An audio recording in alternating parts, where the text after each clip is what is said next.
Hello friends, welcome to Universe of Naruto X. If you love Naruto what if stories and anime explanations, don't forget to subscribe to the channel. Now let's begin today's story. 5-year-old Naruto Uzumaki was cornered. The mob had chased him and more people joined it as time passed. He made a turn and ended up in a dead end. His back was against the wall and he couldn't run anymore. Ready to pay for your sins, monster, a woman with pink hair snarled holding a butcher knife. The gathered civilians had finally cornered the monster and there were no ninja of the village around this time to stop them. Ped don't ID doing anything to you. Nar pleaded. Liar. The pink-haired woman snarled. You killed my husband, demon. She slashed down, and Nar screamed in pain. Soon, he was being kicked and punched along with being stabbed by numerous people, none of them showing him mercy. Kill the Konoha. Someone yelled from the back of the mob. Remy Labao walked the rooftops of Konoha. The world hidden beneath their own reminded the young mutant of ancient Japan in so many ways, but they had computers and other things. The professor had asked him to check out a reading he'd gotten off Cerebro, and with the others off on missions or in the middle of school, the former acolyte was given the task. Remy, known to many as Gambit, shook his head at the thought of it being a year after the battle with Apocalypse, and he was now an X-Man. But then his mind went to certain femme and he smirked. His rogue hearing yelling, he slipped across the rooftops and paused, seeing a large crowd of civilians in the alley. He was wondering what they were doing and heard their yells of kill the demon and the last one of kill the Konoha. Gambit wasn't going to get involved in a demon hunt. He'd seen them before in some of his travels. But it was when the crowd pulled back, he swore in both French and English at seeing a 5-year-old boy lying on the ground covered in blood. Anger rolled over him. He remembered his time in New Orleans when several people thought he was a demon due to his eyes. His mother later explained he was a mutant, but the pain he'd suffered and now the blonde child was being attacked as well. Pulling out several cards with one hand and his telescoping quarter staff with the other, he dropped into the alley, forcing several people back. Back off, the Sinjin X-Man snarled. The cards in his hand, charged with explosive energy, were held behind him while he held his staff between him and the others in a defensive position with his left hand. He's a demon, one civilian said. He's a boy, Gambit said in flawless Japanese. He'd traveled the world quite a bit in his youth, and he learned the languages.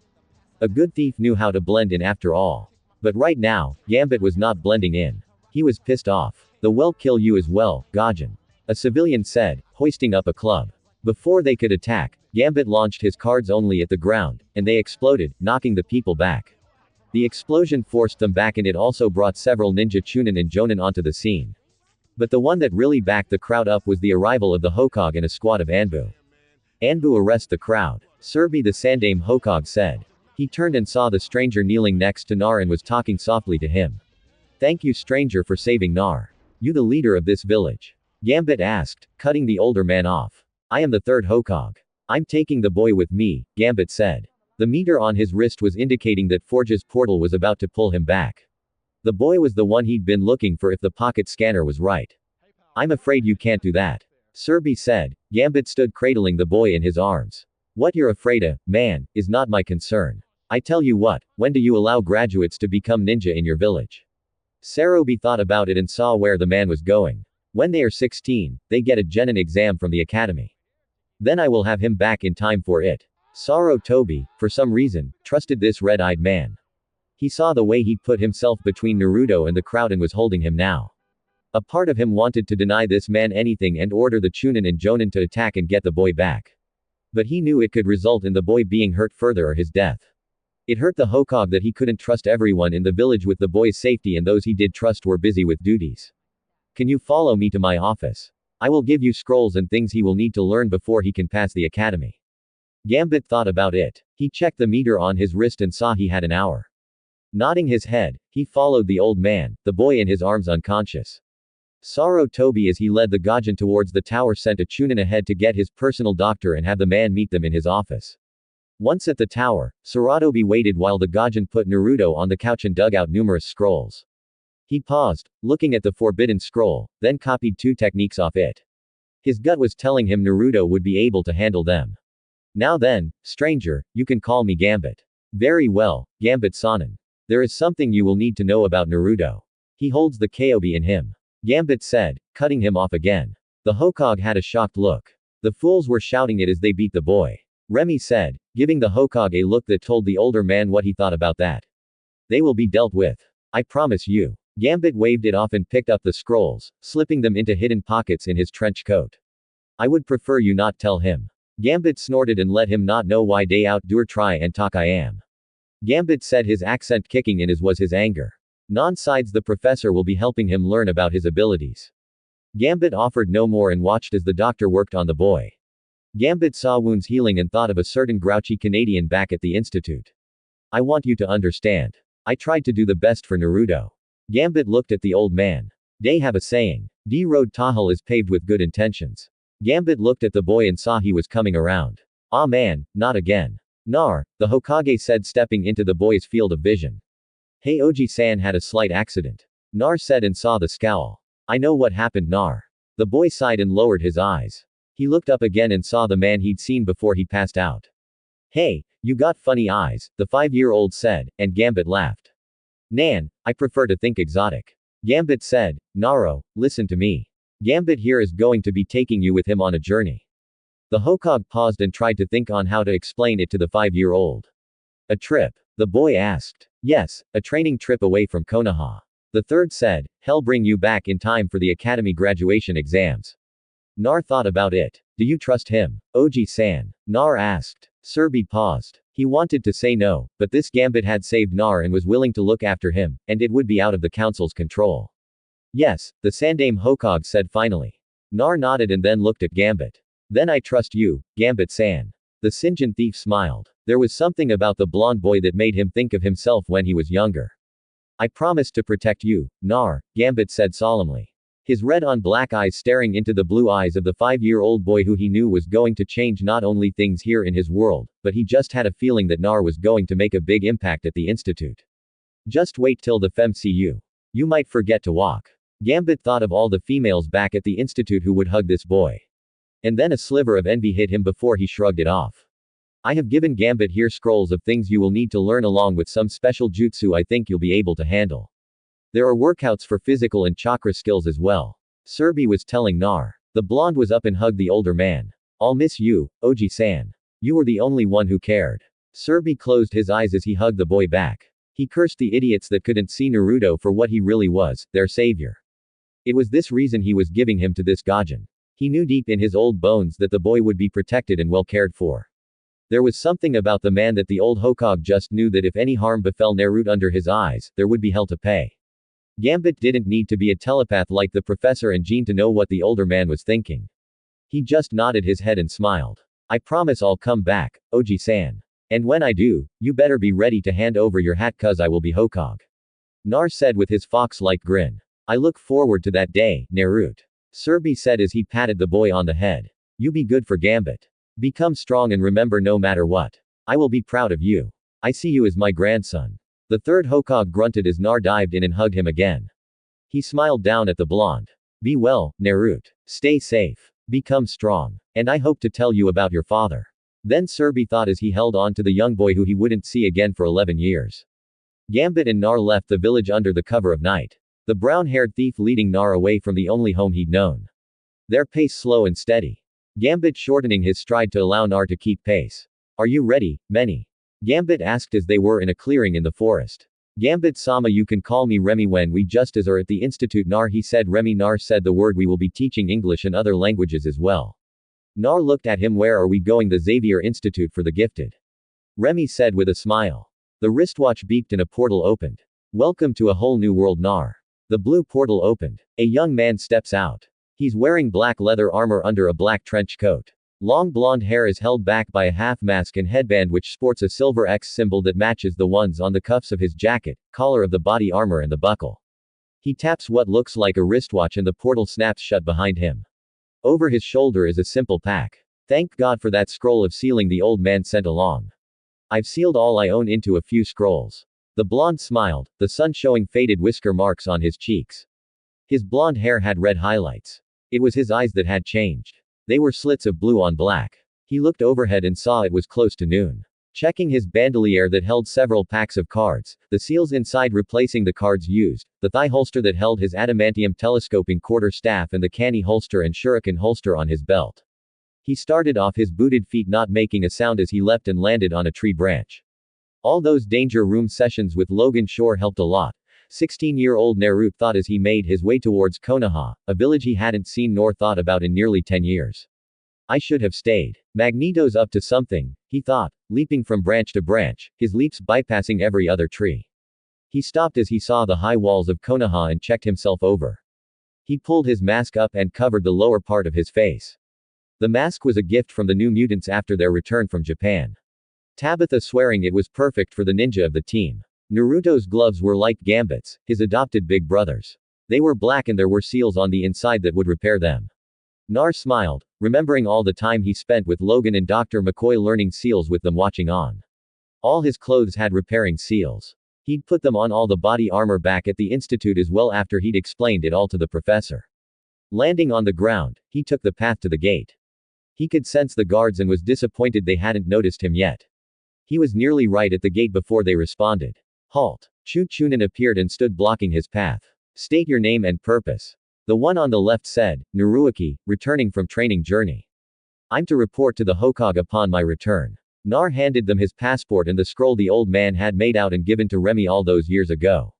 The Chunin on the right read the scroll and nodded. Welcome back, Nar, he said with a grin. And Nar looked him over and tried to place him. Amo, he asked, and the man laughed. Didn't think you'd remember me. You were only 5 at the time, the Chunin said. You and your friend saved me, Nar said with a bow. For that I thank you both. Nar had learned a lot at the institute. One of the things had been manners and etiquette. Kurt and I had the hardest time eating so slow with our metabolisms. Nar remembered fondly the blue-furred teenager who despite being older than him had become a good friend, especially when he learned about the Konoha. It's been far too quiet without you around. Katetsu said chiming in. Amo laughed. Inu and the Jonin have gotten soft, I think. Nar smiled at the pair. He liked speaking with them when they were genin when he was here last. Well, I'll have to see what I can do, Naruto said with his usual fox grin that had many female students back at Babel High try to get his attention. Both Chunin chuckled as they handed him back his passport and the scroll again. Welcome home, Nar. Nar waved to them as he passed the great gates, and he looked upon Konoha for the first time in a decade. No place like home, he thought, seeing that nothing had changed in the time he'd been gone. With a determined look in his eyes, he headed for the tower. Time to report to the old man. Akira Serbi sighed as he looked at the stack of paperwork. He cursed Minato for dying and leaving him with this task. It was one of the things he thought he'd never have to do after he retired and passed it on to Minato. He looked at the fresh stack. Ah, Nar, please come back and take this away from me. You're my only hope. He pulled out his pen and was going to start scanning when there was a ruckus outside his door with the secretary. He listened in. I'm sorry. You can't go in there without an appointment. Her voice was raised. And you don't understand. I have to report to Oji-san upon my return. A voice said, a voice that had matured, but Serbi was delighted to hear. Has 11 years passed by already? He thought as he went and opened the door. He was shocked by the appearance of the blonde teen that was in the waiting room. Naruto was easily 5'9". The black outfit he wore was like a second skin. The mask covering half his face added an aura to him that the third Hokage never thought he'd see with the young blonde. Then the eyes focused on him and the old man froze. Those aren't the same eyes. He became worried for a moment until hey Oji-san, you're looking old. The secretary got affronted on how he addressed the Hokage. Naruto, it is good to see you, my boy. He waved the secretary off. Come in, come in. You have much to report. He looked at the secretary. Akko, please hold all other meetings and paperwork. Yes, Lord Hokage, she said. Her eyes were glaring at Nar and the blonde ignored her. Once the door was sealed and the old Hokage was seated behind his desk, he studied the blonde before him.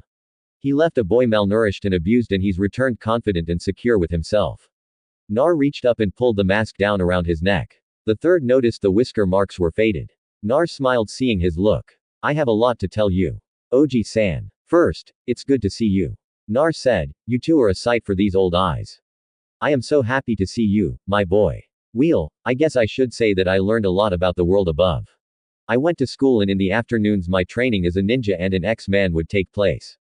Nar said, a hint of a warm grin on his face. What's an X-Man? Serbi asked, interrupting Nar. A group of heroes who fight for a better tomorrow. Nar said he wasn't going to tell them about being mutants. Many of them helped me learn and train. They helped me purge the Konoha and how to use its chakra as my own.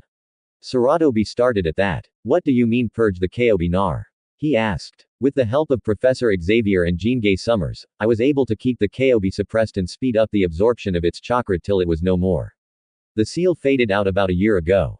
I still have the whisker marks. Not to mention your eyes, the Hokage said. Nar laughed. Actually, that was a combination of a dormant bloodline and the last of the Kyobi's chakra mutating it slightly. Bloodline? Serbi asked. Yeah. Nar scratched the back of his head, a gesture that warmed the older man's heart as he remembered a small child that did that when he would be thinking or embarrassed. It seems either mom or dad, not sure who is. I don't know who they were, but one of them must have had a keek jank. I call it the atom gun, Naruto said with a shrug. And what does it do? Serbi asked. Well, I can't be fooled by genjutsu. They just don't work on me. I can also see in the infrared spectrum and have perfect eyesight along with being able to see farther.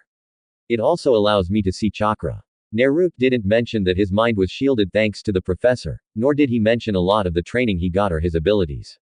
He could see the old man was still in shock about the Kyobi being gone and the revelation of a possible keek jank. Saratobi sat back and lit his pipe. He looked at the 16-year-old before him. I'm surprised Gambit didn't come back with you, he said as Nar finished his report. He and the others had matters to attend to and we didn't want long goodbyes. Nar said finally, I'll need to test your skills before I allow you to be placed in the current class. The Hokage said. Nar nodded. Tomorrow I'll have some John and determine your skills. But for now, Nar looked out the window and saw that the sun had set. Whoa. Didn't know we talked for so long. Sarutobi chuckled. He had enjoyed hearing of Naruto's life from the world above. School was actually fun. He remembered spending time with friends he'd made. And even the sessions with Logan were cool. Of course, the others at the school didn't agree. But Naruto shrugged and remembered Evan saying that Nar was as bad as Scott, eager to use the danger room. Well, we need to get you settled in. Nar sighed. I suppose my old apartment is open still. No, that was torn down about 4 years ago. The old man rummaged around in a desk drawer and pulled out a couple of envelopes and a key on a ring. I think you should move into your father's estate. It's fitting. You're going to tell me who they are? Naruto asked, his whole body still. The aged Hokage looked at him and smiled. I think you're old enough to know, he said. Nar woke with the sun shining through the blinds. He rolled over with a groan and considered going back to sleep. It's Saturday. Logan's out and that means we get to sleep in. He thought before he remembered he wasn't at the institute and he sat up looking around the room. I'm in my father's home. He thought when he'd seen the place it made him think of the institute in its sheer size. The wall surrounding the property bordered on the Naru lands. The master bedroom that Nar was in was double the size of his apartment when he was 5 from what he remembered. Saratobi had shown him the place. The furniture and clothes were still there, and Naruto found the library was full of scrolls and books, his fingers twitching to read them. Looking at the clock, Naruto groaned. He had time enough to shower and get dressed. He decided to put his body armor on again. Well, Ojian is going to have me tested. Might as well think of it as a full session in the danger room with Logan manning the controls. He stood heading for the shower, his tattoos seeming to shine in the morning light, a tattoo of the Shinigami on his right arm holding flaming cards that showed a royal flush. On his left arm was a beautiful woman, her assets covered by her long hair, her hands holding a queen of hearts and an ace of spades, a blackjack. Lower on his bicep was a 9-tailed fox, a pair of dice in its mouth, the total equaling 7. Scratching his neck, he stretched and he ran a hand over the bear's stomach. He had considered putting a tattoo there, but changed his mind. He remembered Marie yelling at Remy after they had come back from Mexico. My 16th birthday present, Naruto thought with a grin. Remy, Logan, Evan, Kurt, Peter, and Naruto had gone to Mexico. I swear they were going to kill them. Naruto thought of Marie, Storm, Maro, Wanda, and Kitty, and the looks on their faces when the velocity had returned after the weekend away. The shower felt wonderful, and he toed off and slipped on the body armor. He pulled on a pair of cargo pants over the armor and a light shirt before putting on his trench coat. He loved it as it was a gift from Remy and Marie. He looked at the other possessions he owned. A painting from Peter of the X-Men, New Mutants, X-Factor, and Naruto with the Professor, which he hung on the wall first thing after Serbi left. He looked at the plants and decided to see if there was an attic room like at the institute. I always liked Storm's garden. He remembered when he was still a little child how he could spend hours with the weather-controlling mutant just watching her water her plants. He picked up the shades he'd gotten from Scott and slipped them on. Best to hide my eyes from the fools. He thought he left his pack of thief tools on the nightstand. Not like I'll need those right now. Besides, I have a couple of picks just in case hidden on my body. He remembered when Remy had shown him the tricks of the trade when he was 10, taking him to Paris and London for a month. He looked at the statue of ice of the Kyobi from Bobby. Naruto had placed a seal on it to prevent it from ever melting. His gaze landed on the photo album from Kitty. Her Kurt and Wanda had taken pictures of his time from when he arrived till the day he left. He would miss the three of them as much as he would Remy and Marie. He snapped his fingers and picked up the MP3 player. Marie had given him music, a truly wonderful thing. It was packed with every song he and Marie had ever listened to. He thought of her fondly, and while he might call Remy his brother, he thought of the Sinjin as his father. And Marie, the untouchable rogue, he thought of as his mother figure. Well, he smiled, thinking Storm and Jean filled that role as well over the years. But Marie, flashback, you got there, swamp rat. A southern accented voice asked after Gambit had introduced Naruto to many of the X-Men. Hey Cher, I brought a lil one here to learn. Nar looked at the 18-year-old girl with the white streak in her hair looking at him. He could see that Gambit thought that she was special, and when she crouched down to look at him, he did something on impulse. He hugged her, his bare cheek resting against hers. He felt her stiffen and tried to pull back, but he didn't let go. How? He heard her ask near as I configure Cher. The KOB that he contains made him immune. It would be weeks before he understood all that had happened that night. But he knew one thing. With that simple touch and hug, Rogue had become his strongest supporter and friend from that moment on. End flashback. Mama Rogue, he whispered, touching the MP3 player as he slipped on earpiece in and clipped the player inside his jacket. He looked at the remaining scrolls with the clothes Jean and the other women at the institute had bought him that he had yet to unpack. The communicator from the professor so he could remain in contact, the roller blades from Eben, and another scroll with his mini lab set from Beast. Both chemistry and medical. Nared the time spent in the lab with Dr. Henry McCoy when he couldn't sleep. Beast not only taught him his way around the medbay in the lab, but around literature as well. Hamlet, Shakespeare, the Inferno. Nar knew they were packed away as well. It was Beast who got him to buckle down and learn. You can be the strongest fighter, Nar, but without the intelligence to back it up, your strength of skills will mean nothing without the mind to use them.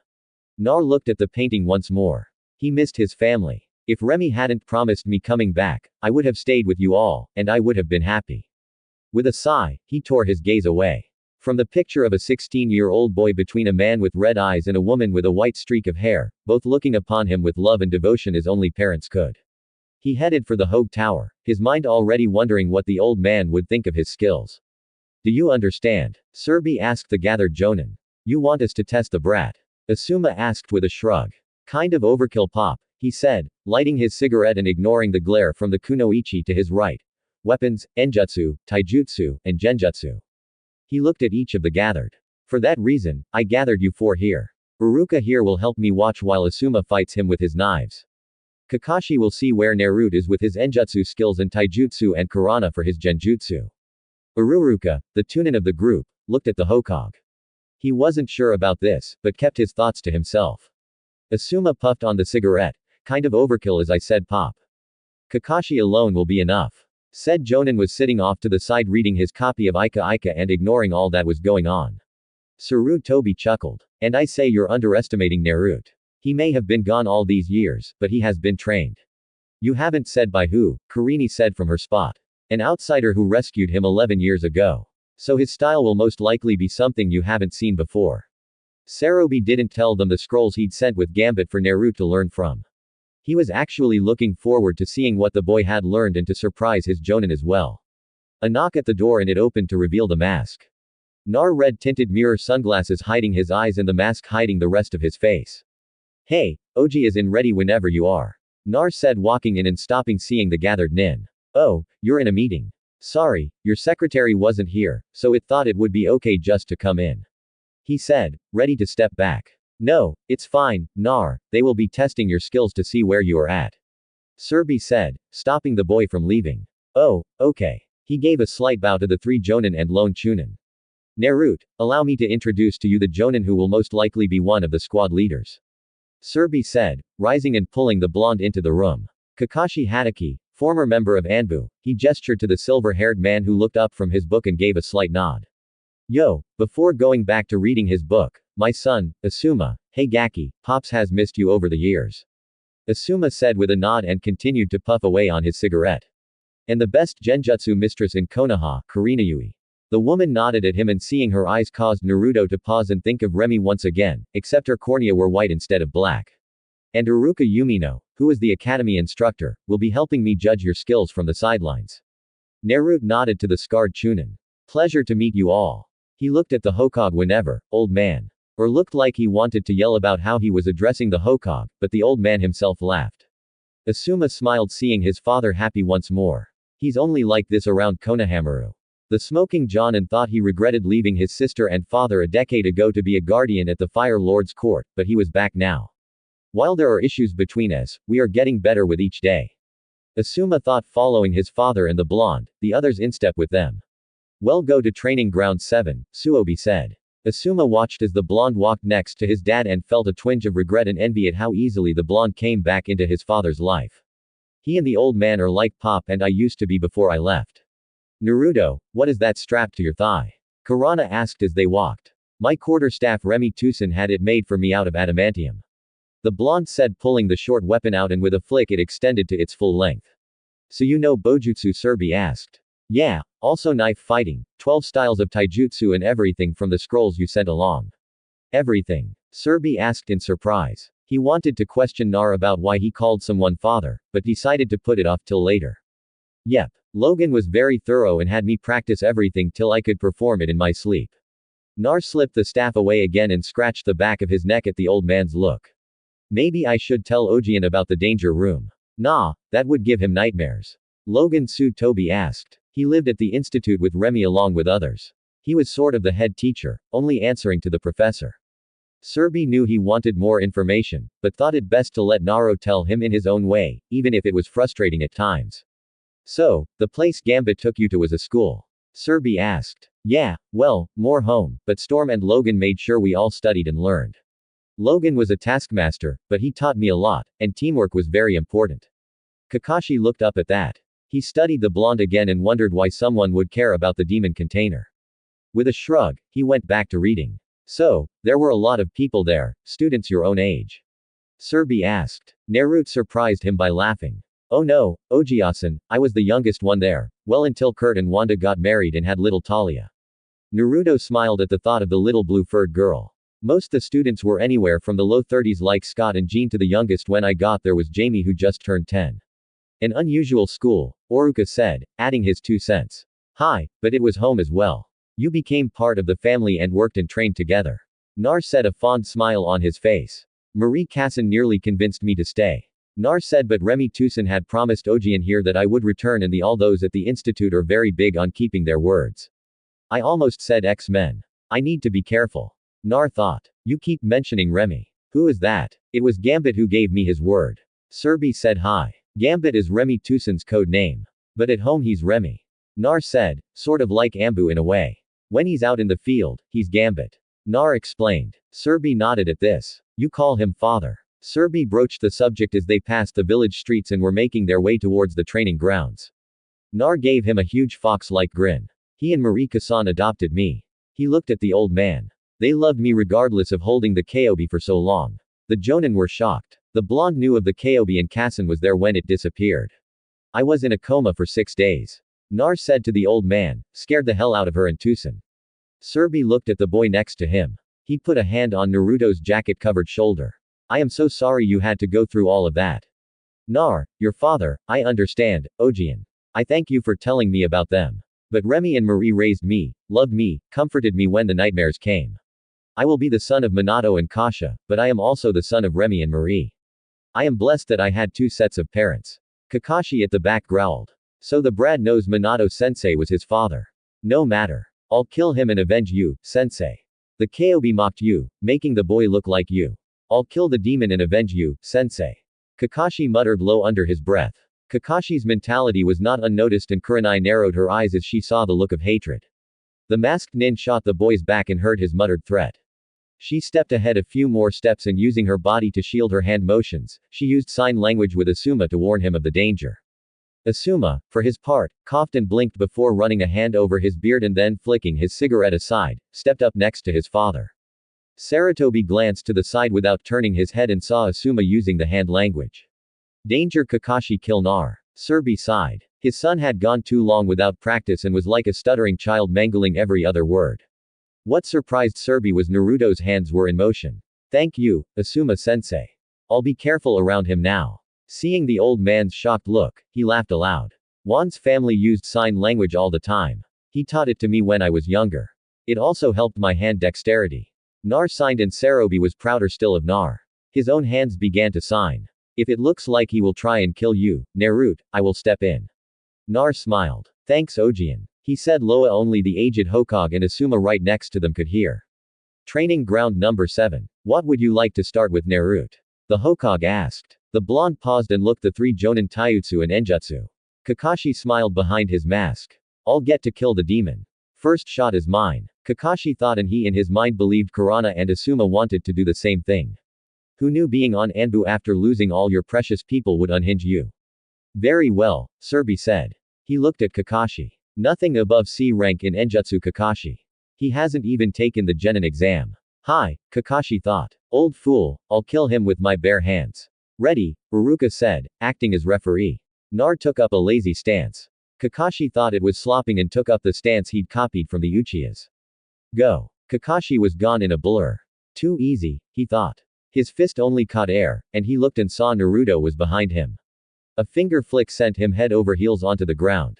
Oops. Sorry, OGISEN. I learned how to use the Kobe's chakra to make short-range teleports. That and I got the idea watching Kurt port all over the danger room. Scared the hell out of myself in Tucson the first time I did it, to the point he had Logan shut down the danger room until we learned how it happened. Nar didn't mention that he had also learned how to add power to his attacks, something only of the Sannin had done. If Logan wouldn't have pushed me so much, I would never have figured anything out. Kakashi, for his part, was laying on the ground. The back of his head felt like he'd been beaten by a boulder.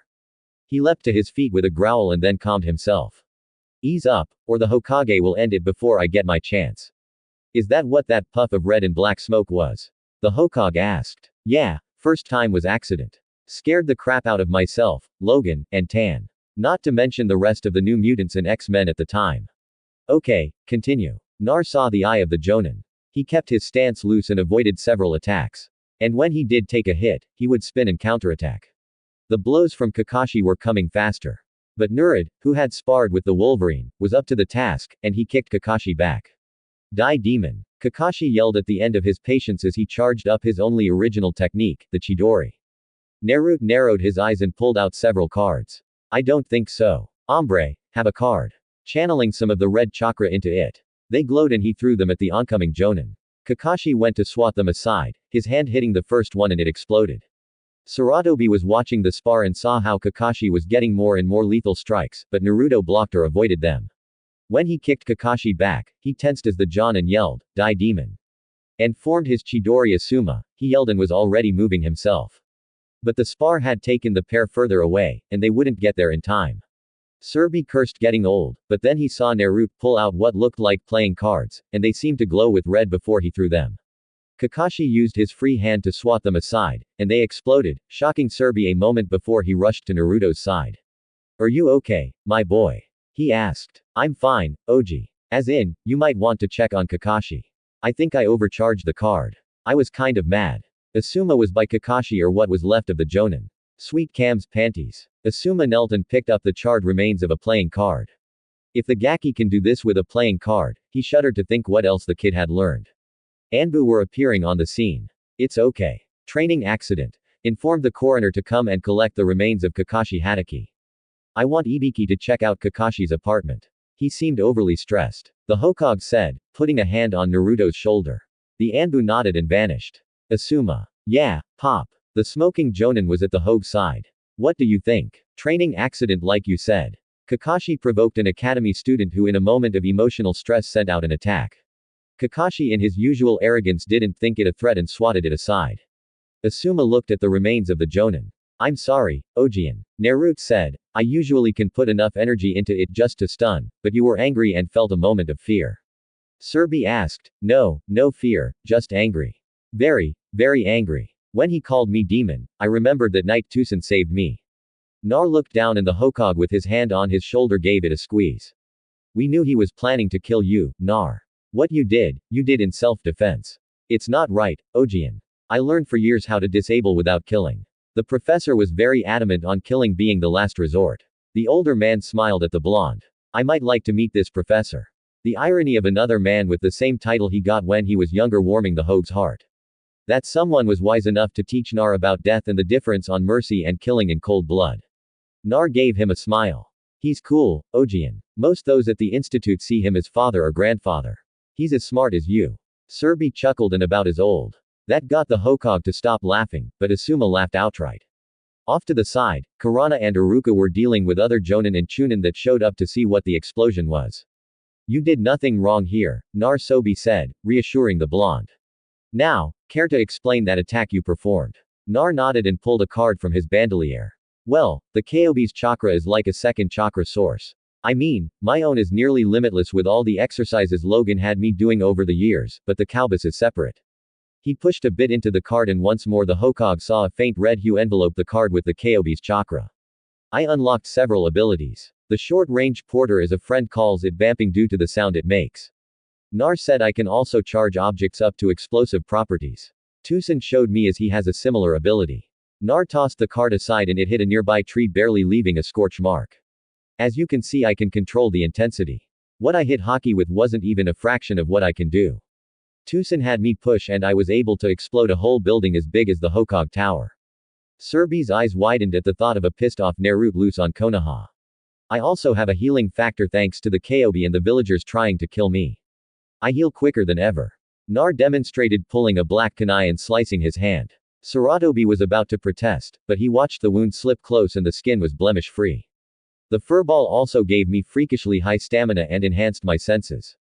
Nar said he pulled off the shades. The Adangan eyes looking at the Hokage and he messed up my Kek Genk. It's always on permanent. That's why I said Genjutsu won't work on me. He looked where Kurana and Iruka were doing crowd control with Asuma joining them. They'll never accept me now, he said softly. Yet the Hokage heard him and pulled the blonde into a hug. Don't judge them all, Narukan. I see you as a grandson. Asuma and Kurana see you as Naruto. I will be informing the council today of the Kobe no longer being a concern. Nar nodded. He didn't care about the council. The only one in Konoha whose opinion mattered to Nar was the old man. After they clear the crowd, well continue. Saratobi said in Naruto groan, hoping the old man would just allow him to pass after the accident, but no luck. Nar sighed as he entered the empty classroom. He had been too anxious, and despite his morning workout that Logan had drilled into him from his first days at the institute, he was still early. He pulled out a deck of cards and shuffled them, deciding to play some solitaire. Tucson named me Solitaire as my code name, and I liked it. Nar was halfway into a third game when Iruka showed up. Good morning, Yumino-san. Nar said and watched as the Chunin jumped and spun about looking at him. Oh, good morning Nar. He's scared. Nar realized. Sorry if I startled you. I got here early. Nar explained as he picked up and shuffled his cards. Iruka looked at the shade-covered eyes. He'd seen this young man take the measure of 3 Jonin and killed one of them. Lord Hokage says he no longer contains the fox. Iruka thought and he remembered the council meeting as he was acting as the Hogue secretary. The disbelief and the shouts it must be a trick on the fox's part. Hiyashi Hyuga using his Byakugan on the boy and reporting that the chakra was there but the seal was totally gone. Shaking his head he looked at his blonde student. Are you ready for the exam Nar? He asked. Thank you for giving me a general idea on what's to be expected. No san. You can call me Iruka and in class you can call me Iruka sensei.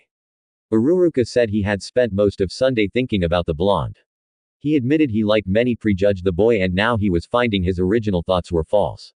This whole village was blinded by hatred and this boy suffered. He'd watched Naruto with his quarterstaff fight Asuma off and was impressed with the younger man's accuracy with Kana and Shuriken. His test with Kurenai was not what he expected and the Genjutsu mistress was shocked when Naruto said they didn't work on him due to his Kek Genk being on all the time and finding her no matter what she tried.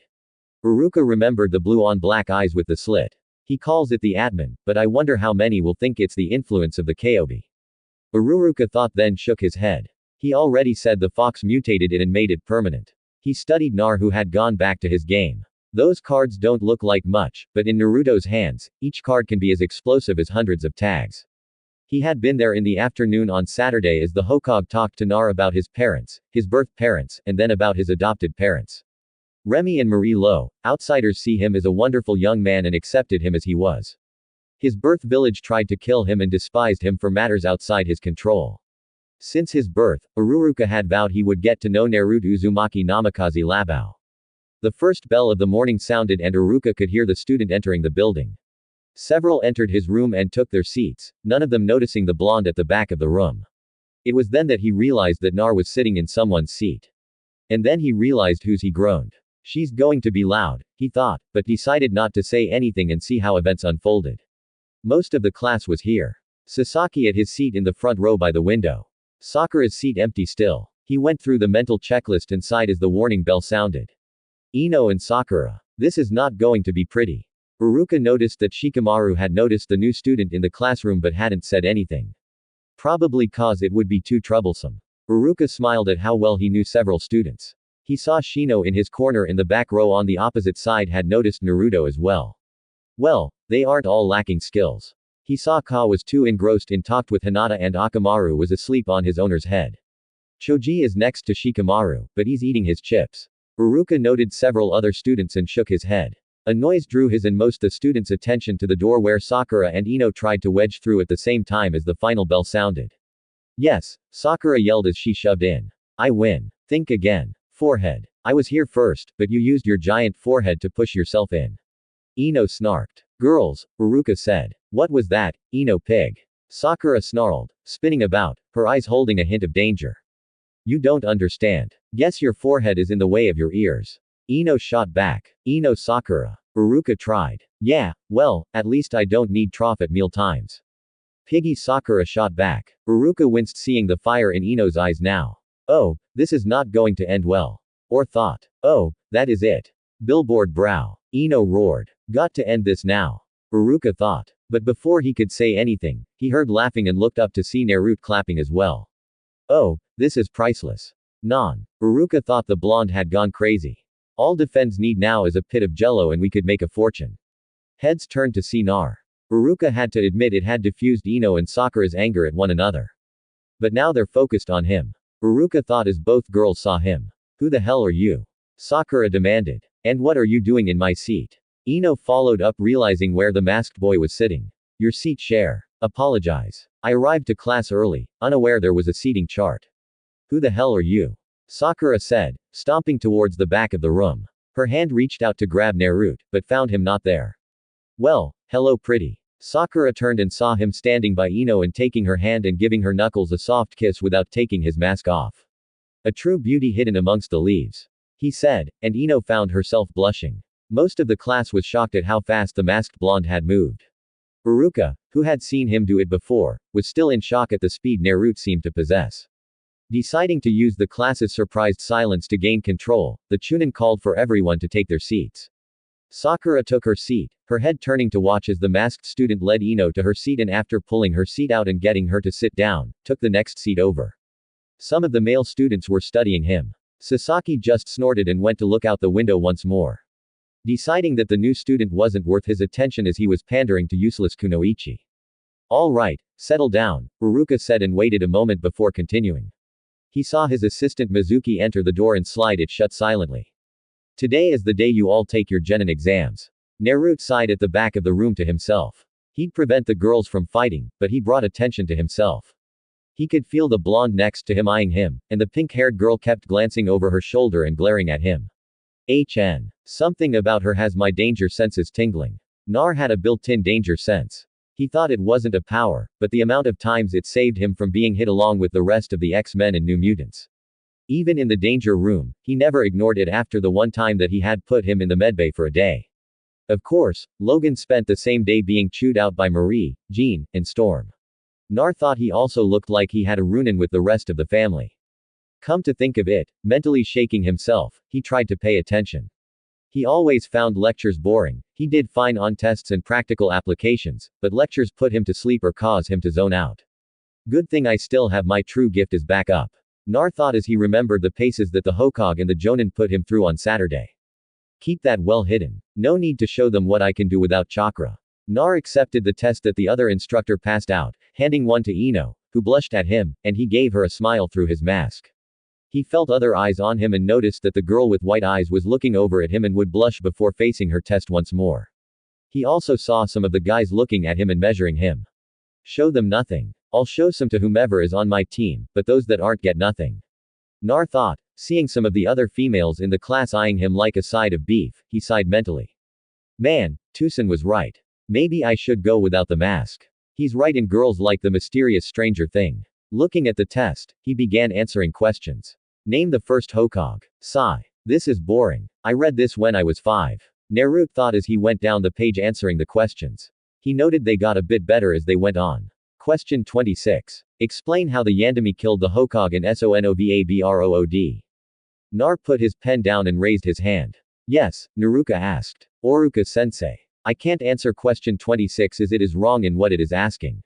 Nar said. The whole class looked at him and many of them flipped the test to that question and he saw them reading it. What do you mean Dabi? Sasaki asked from the front row. Everyone knows that the fourth Hokage killed the Kyuubi. The Uchiha heir said with disdain. Ururuka winced. How the hell can I answer this? The Sandaime has yet to speak of it to the whole of Konoha. Naruto laughed. I see. He stood up and walked to the front of the class. Allow me to educate for a moment. Uruka-sensei. Uruka's eyes widened. Naruto is going to tell them, oh, sweet Kami. He shot a look at Mizuki who was looking on with a questioning look on his face. Very well, Nar, as only you or Lord Hokage may speak of it until he releases the penalty. Uruka said, swallowing, his throat becoming really dry. Nar nodded and reached up, pulling his mask down and his shade up into his hair. Gasps from the students and Uruka noticed several of the kunoichi get lust-filled eyes as they took in his features. Clearing his throat, Naruto stood with his arms crossed behind his back and a relaxed stance. Now, as many of you know, 16 years ago, the Kyuubi no Kitsun attacked Konoha. Minato Namikaze, the Yandami Hokage, and many valiant ninja of the leaf tried to hold back the nine-tailed fox, but their efforts were in vain. Naruto smiled. In a moment of desperation, the Yandami used a forbidden jutsu, a pact with the Shinigami to seal away the Kyuubi in exchange for his own life. Many of the students were listening intently. Uruka saw Mizuki's eyes narrow as Naruto spoke, and he saw Mizuki finally noticed the whisker marks on Naruto's now exposed face. But the Yandaime knew he couldn't seal the Kyuubi into an adult. For the jutsu required chakra pathways that would grow over time as the seal would purify the Kyuubi's chakra. Thus, with a heavy heart, the Yandai Hokage sealed the greatest of the demon lords inside his newborn son not less than an hour after the loss of his wife in childbirth. Gasps from many students as they realized the implications. Some like Ka blinked. Uruka noted Sasaki was scowling, his eyes narrowing as they rested on Naruto, then looked out the window towards the Hokage monument, then back to Naruto. Hatred now in his eyes. But the tale does not end there. For the young Namikaze, orphaned and alone, would for the next 5 years be hated and abused by the village his father gave his life for. Naruto's blue-on-black eyes hardened. The one day an outsider came. He saw villagers abusing a child. He rescued the Yandaime's heir and after negotiating with the Sandaime Hokage took the boy to the world above. There, the Yandaime's heir learned his history and how to control the Kyuubi's chakra. Then one day, the Kyuubi, after a decade of fighting, gave up and was absorbed into the seal. And on that day, the Namikaze heir learned more and the seal shattered. He was free from the curse his own father placed on him. His gaze swept over the class. The Kyuubi died in the seal, never to be released. It welcomed its passing as captivity had robbed it of all it had. And how do you know this Dabi? Sasaki sneered. Naruto smiled. 'Cause I was the gentry of the Kyuubi. No. Kitsun. I was the living sacrifice my birth father used to save a village that after 5 years of being abused by, I thought didn't deserve to be saved. Nar dodged to the left as Mizuki attacked before he finished speaking. I'll kill the demon now and be well rewarded. Mizuki, stop. Uruka yelled and tried to restrain his fellow Chunin, but was kicked to the side. He crashed into the desks and students screamed. Naruto back flipped out of the way as he looked at the Chunin. Mizuki TM, I ask you to stand down. I already killed a Jonin for trying to kill me. I ask that you do not force my hand and add your name to the list. Yeah, right. I doubt you could kill a Jonin. Mizuki spat, pulling out a pair of kana. Yet, you claim I am the damned fox and are trying to kill me for its sins. Naruto countered as he spun away and the kani buried themselves into the wall behind where he'd been. You are the fox. Look at the truth. Your eyes, those whisker marks. Mizuki snarled, pulling out several shuriken and readying himself to attack. Uruka was there attacking, trying to maneuver Mizuki out of the room and keep the children and Naruto safe.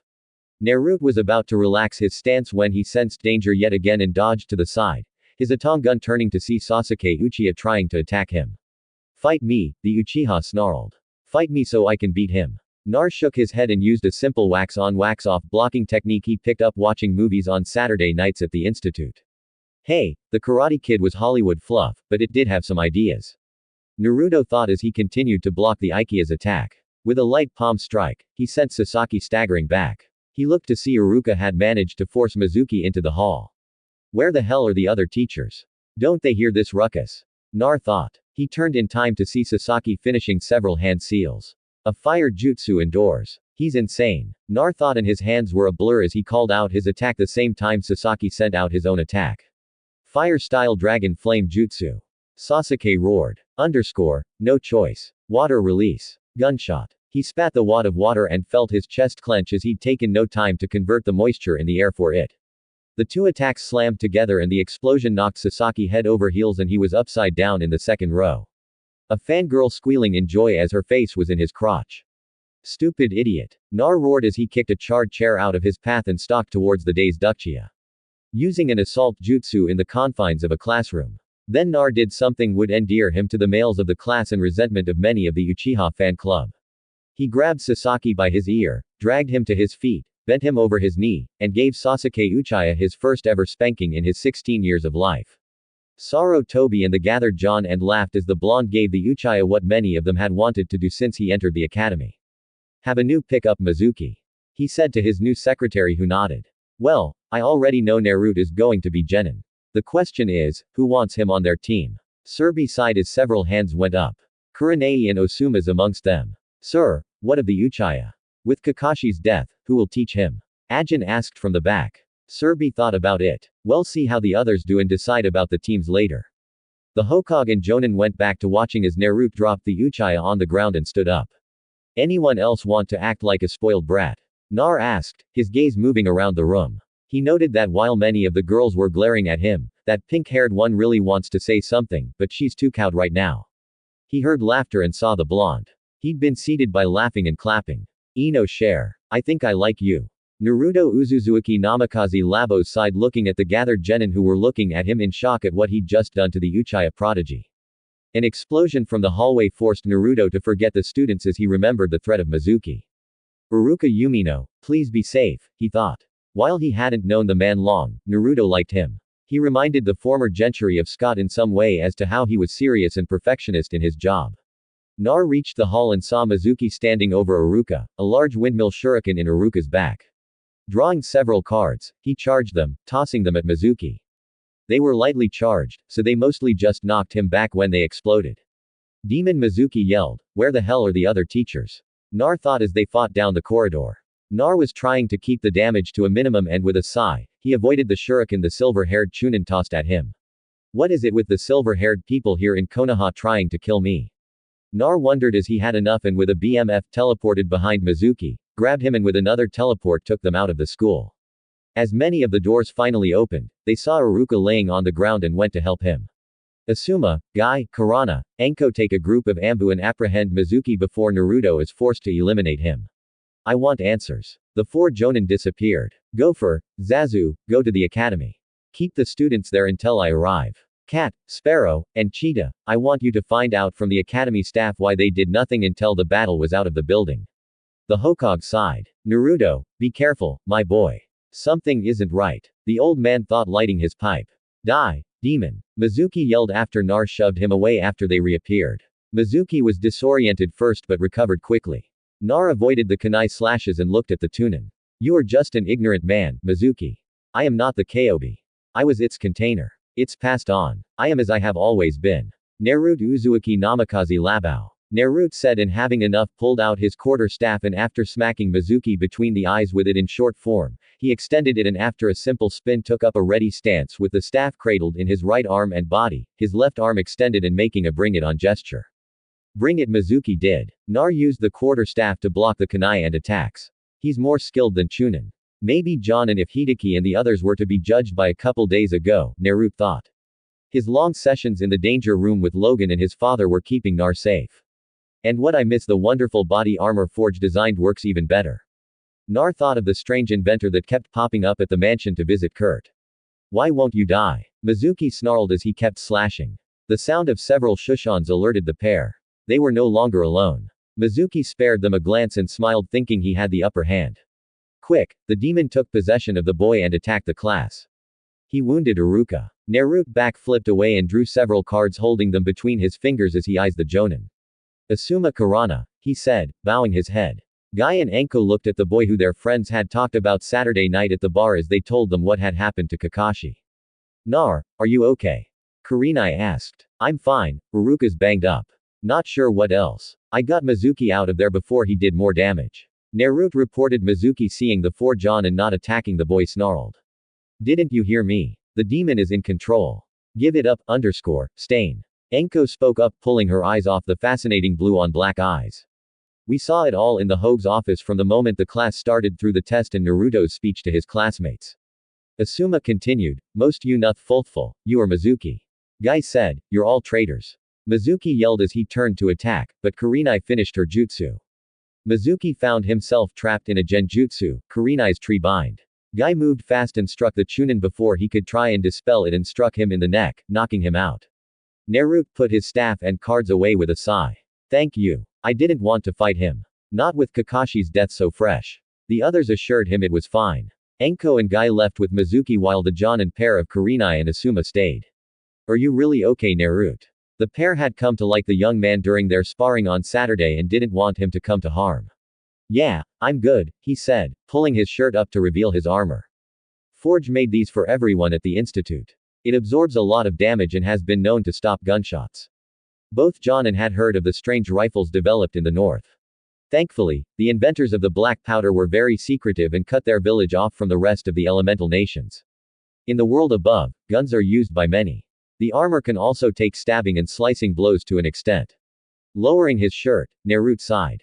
I guess I should see who will accept me back at the academy after my tale. Didn't get to see it after Mizuki's attacker. Naruto paused, not wanting to tell the pair he had spanked the Uchiha, but Asuma laughed. Kid, I would give you a medal for handling the prodigy of the Uchiha. His ego's bigger than the entire land of fire. Kurenai smiled as well, assuring Naruto he did the right thing. We'd come with you, but you need to take the test still. Ah, man. Couldn't fighting off an insane Chunin be considered an automatic passing grade? Naruto mock whined and the pair laughed. You'd have my vote on that, Nar. You handled yourself very well here and in the classroom. Thank you, Asuma. They both watched as he vanished with a BF in a red cloud and they sighed. Now we just need to decide who's going to get him. Kurenai laughed. Why? I am, of course. And why is that? Asuma asked, pulling out a pack of cigarettes and lighting one, inhaling the nicotine into his lungs. Because I won't allow you slackers and perverts to alter a fine upstanding young man. Kurenai said, cowling at the cigarette. And put that out. It stinks. She vanished with a leaf teleport. Asuma sighed and took another drag. After seeing him Saturday, and today I think I might actually put in an effort to get the boy. Asuma had been told that the tests were a formality and his father wanted him teaching the Ino Shika Cho trio, but that kid's got a ton of talent. Asuma muttered his thoughts aloud and dropping the cigarette, he stomped it out and vanished as well. Nar reappeared outside the classroom and entered to see the Hokage and a pair of Anbu teaching the class. Hey, old man. Nar said, sorry I'm late, but it's okay, Nar. I was just talking with the class about the history of the Konoha and how you are a hero of the leaf. Nar nodded and saw Sasaki glaring at him. I was also voiding that question on the test. So, if you would return to your seat, you can finish the written test. Nar nodded and walked up the steps. He stopped at the row he'd been in and looked at Ino. Is it all right if I sit here again, Cher? He asked softly. Ino smiled. Take a load off Whiskers, the blonde Yamanaka heir said with a smile. I knew I'd like you, Ino-chan. Nar thought as he sat and saw his test was there. He looked up and saw several other students watching him. The one with shades and his collar pulled up covering his lower face gave him a bow which Nar returned. He saw a girl with white eyes looking at him and blushing while next to her the boy with the dog gave him a look of grudging respect. He saw the boy with the pineapple-like hairstyle was awake and looking at him, and next to him, the boy with the bag of chips was munching away. He noticed the Uchiha still glaring at him, and the pink-haired girl was as well. Several other students were looking on, and Naruto sighed. I have being the center of attention. Now that you're all here again, you may start with the tests once more. The Hokage said as he sat behind the teacher's desk, the pair of Anbu watching the room full of potential. Genin Naruto found the test about average. There were some things he didn't know, but since he hadn't been here for over a decade, that was to be expected. Written test. I'd say about 95 out of 100 questions isn't too bad of a shot. The blonde thought, closing the test sheet and flipping the test sheet over. He looked around and saw that the pink-haired girl had finished and was sitting with her hands folded atop the desk. He saw that the pineapple hairstyle boy was asleep atop his test. Others were in the state of near completion. Naruto's eyes found those of the Hokage and he gave the old man a grin. Behind the teacher's desk, Serbi, the man called the professor, shuddered and wondered what the blonde was going to do next. All right, now that the written test is finished, we will be moving outside to the practice field and the training course. The Hokage watched as the two Ambu herded the kids out the door and he sighed as he followed at a slower pace. So what do you think so far, Naruto? The blonde looked surprised as he fell into step with the old man just like he did when he was a child and they would walk the village. The Uchiha's unstable Nar said without preamble, he cares not for anyone but gaining power. Serbi sighed and nodded. What else? Most the girls care more about impressing him than being a ninja. How did standards fall so far? Oji-san the Sandame Hokage smiled hearing the familiar nickname the blonde had given him all those years ago. With another sigh, he looked at the gathered group that was waiting for them. I allowed the council to gain too much control over things I didn't want to deal with. Only delayed did I realize what I had allowed in my effort to minimize my job. Well, it's too late now. Guess I'll have to take your job. His head and Serbi laughed. They reached the group and Serbi looked on as the Ambu set up targets. We shall test your skills with targets. Then you all get to run the obstacle course and your Enjutsu skills before we have taijutsu matches. Nar looked at the section that was walled off. He looked at the targets and sighed. In a low voice, he muttered.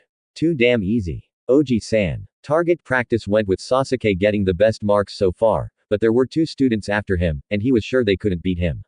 Nar, the Hokage asked. I think you should allow Enoch-chan to go first, Oji-san.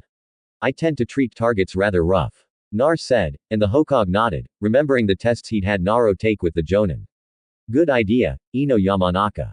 If you would please. The blonde girl who had been next to Naruto nodded and took her place. You may begin, the Hokage said. Ino's throws with the Sunban, Shuriken, and finally Kana were impressive. Naruto raised an eyebrow as the only kunoichi in the group had come close to her aim was the white-eyed Hyuga girl.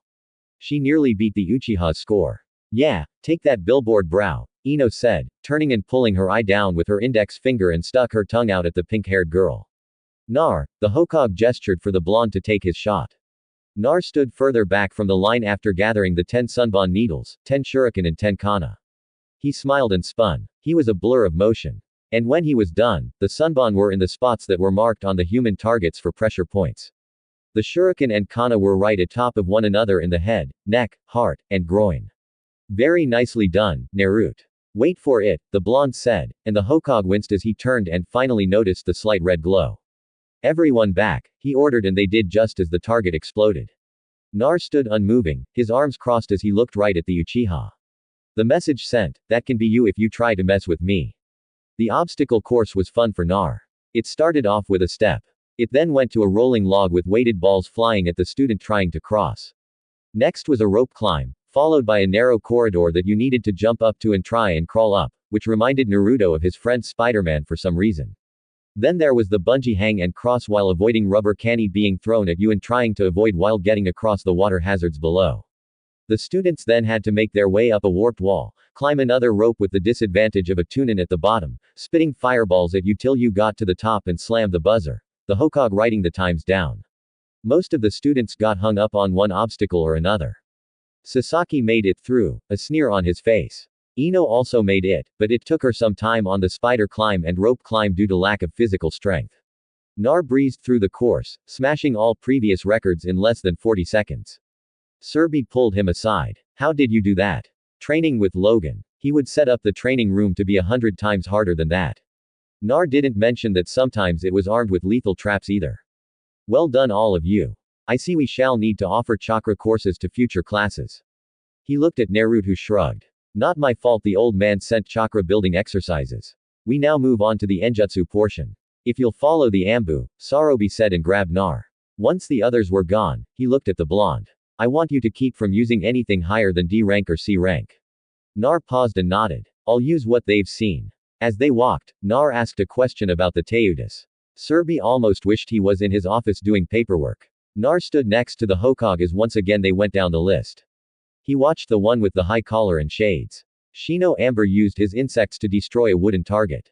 The list went on and on. Nar watched as many used family jutsu or academy taught enjutsu, some not even that good.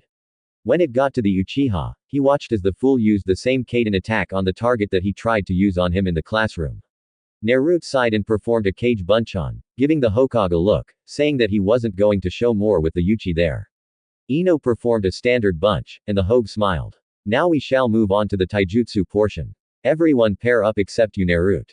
You will help me judge. Why doesn't he get to fight? Sasaki demanded and the Hokage leveled him with a look.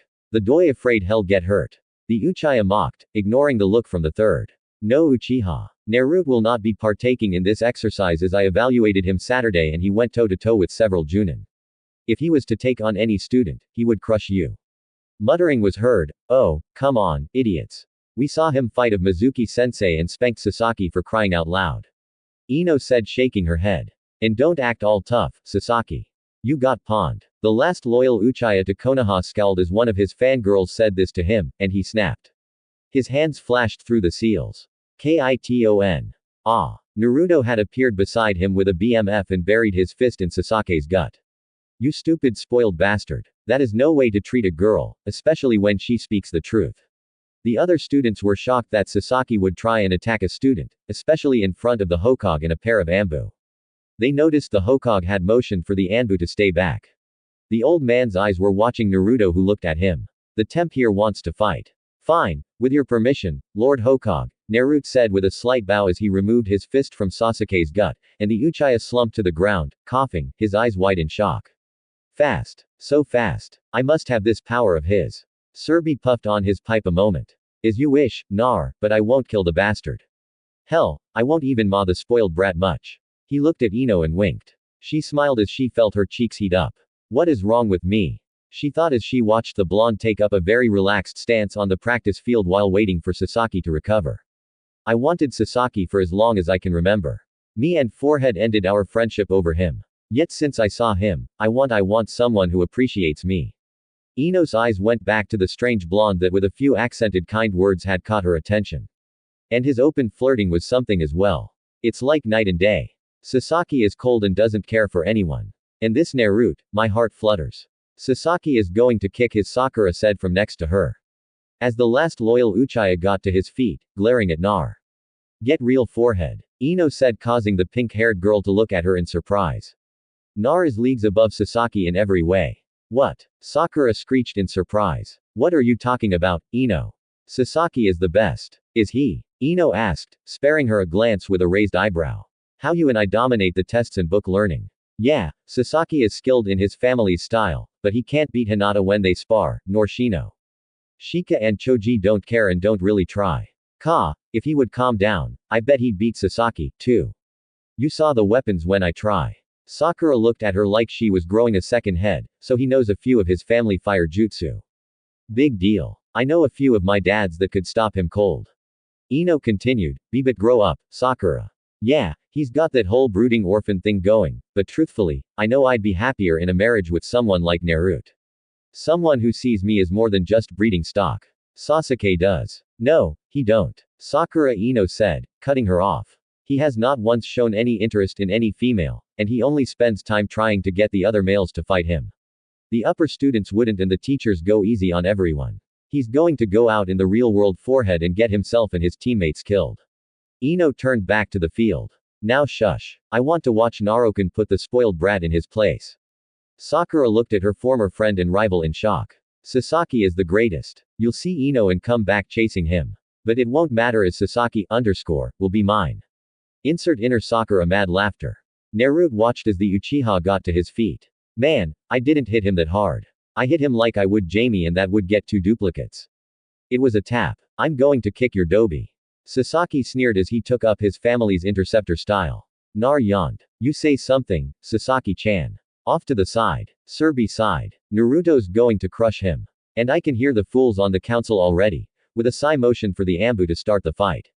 Naruto with little movement stepped Sasuke's charge and smacked him on the back of the head causing him to stagger and nearly fall on his face.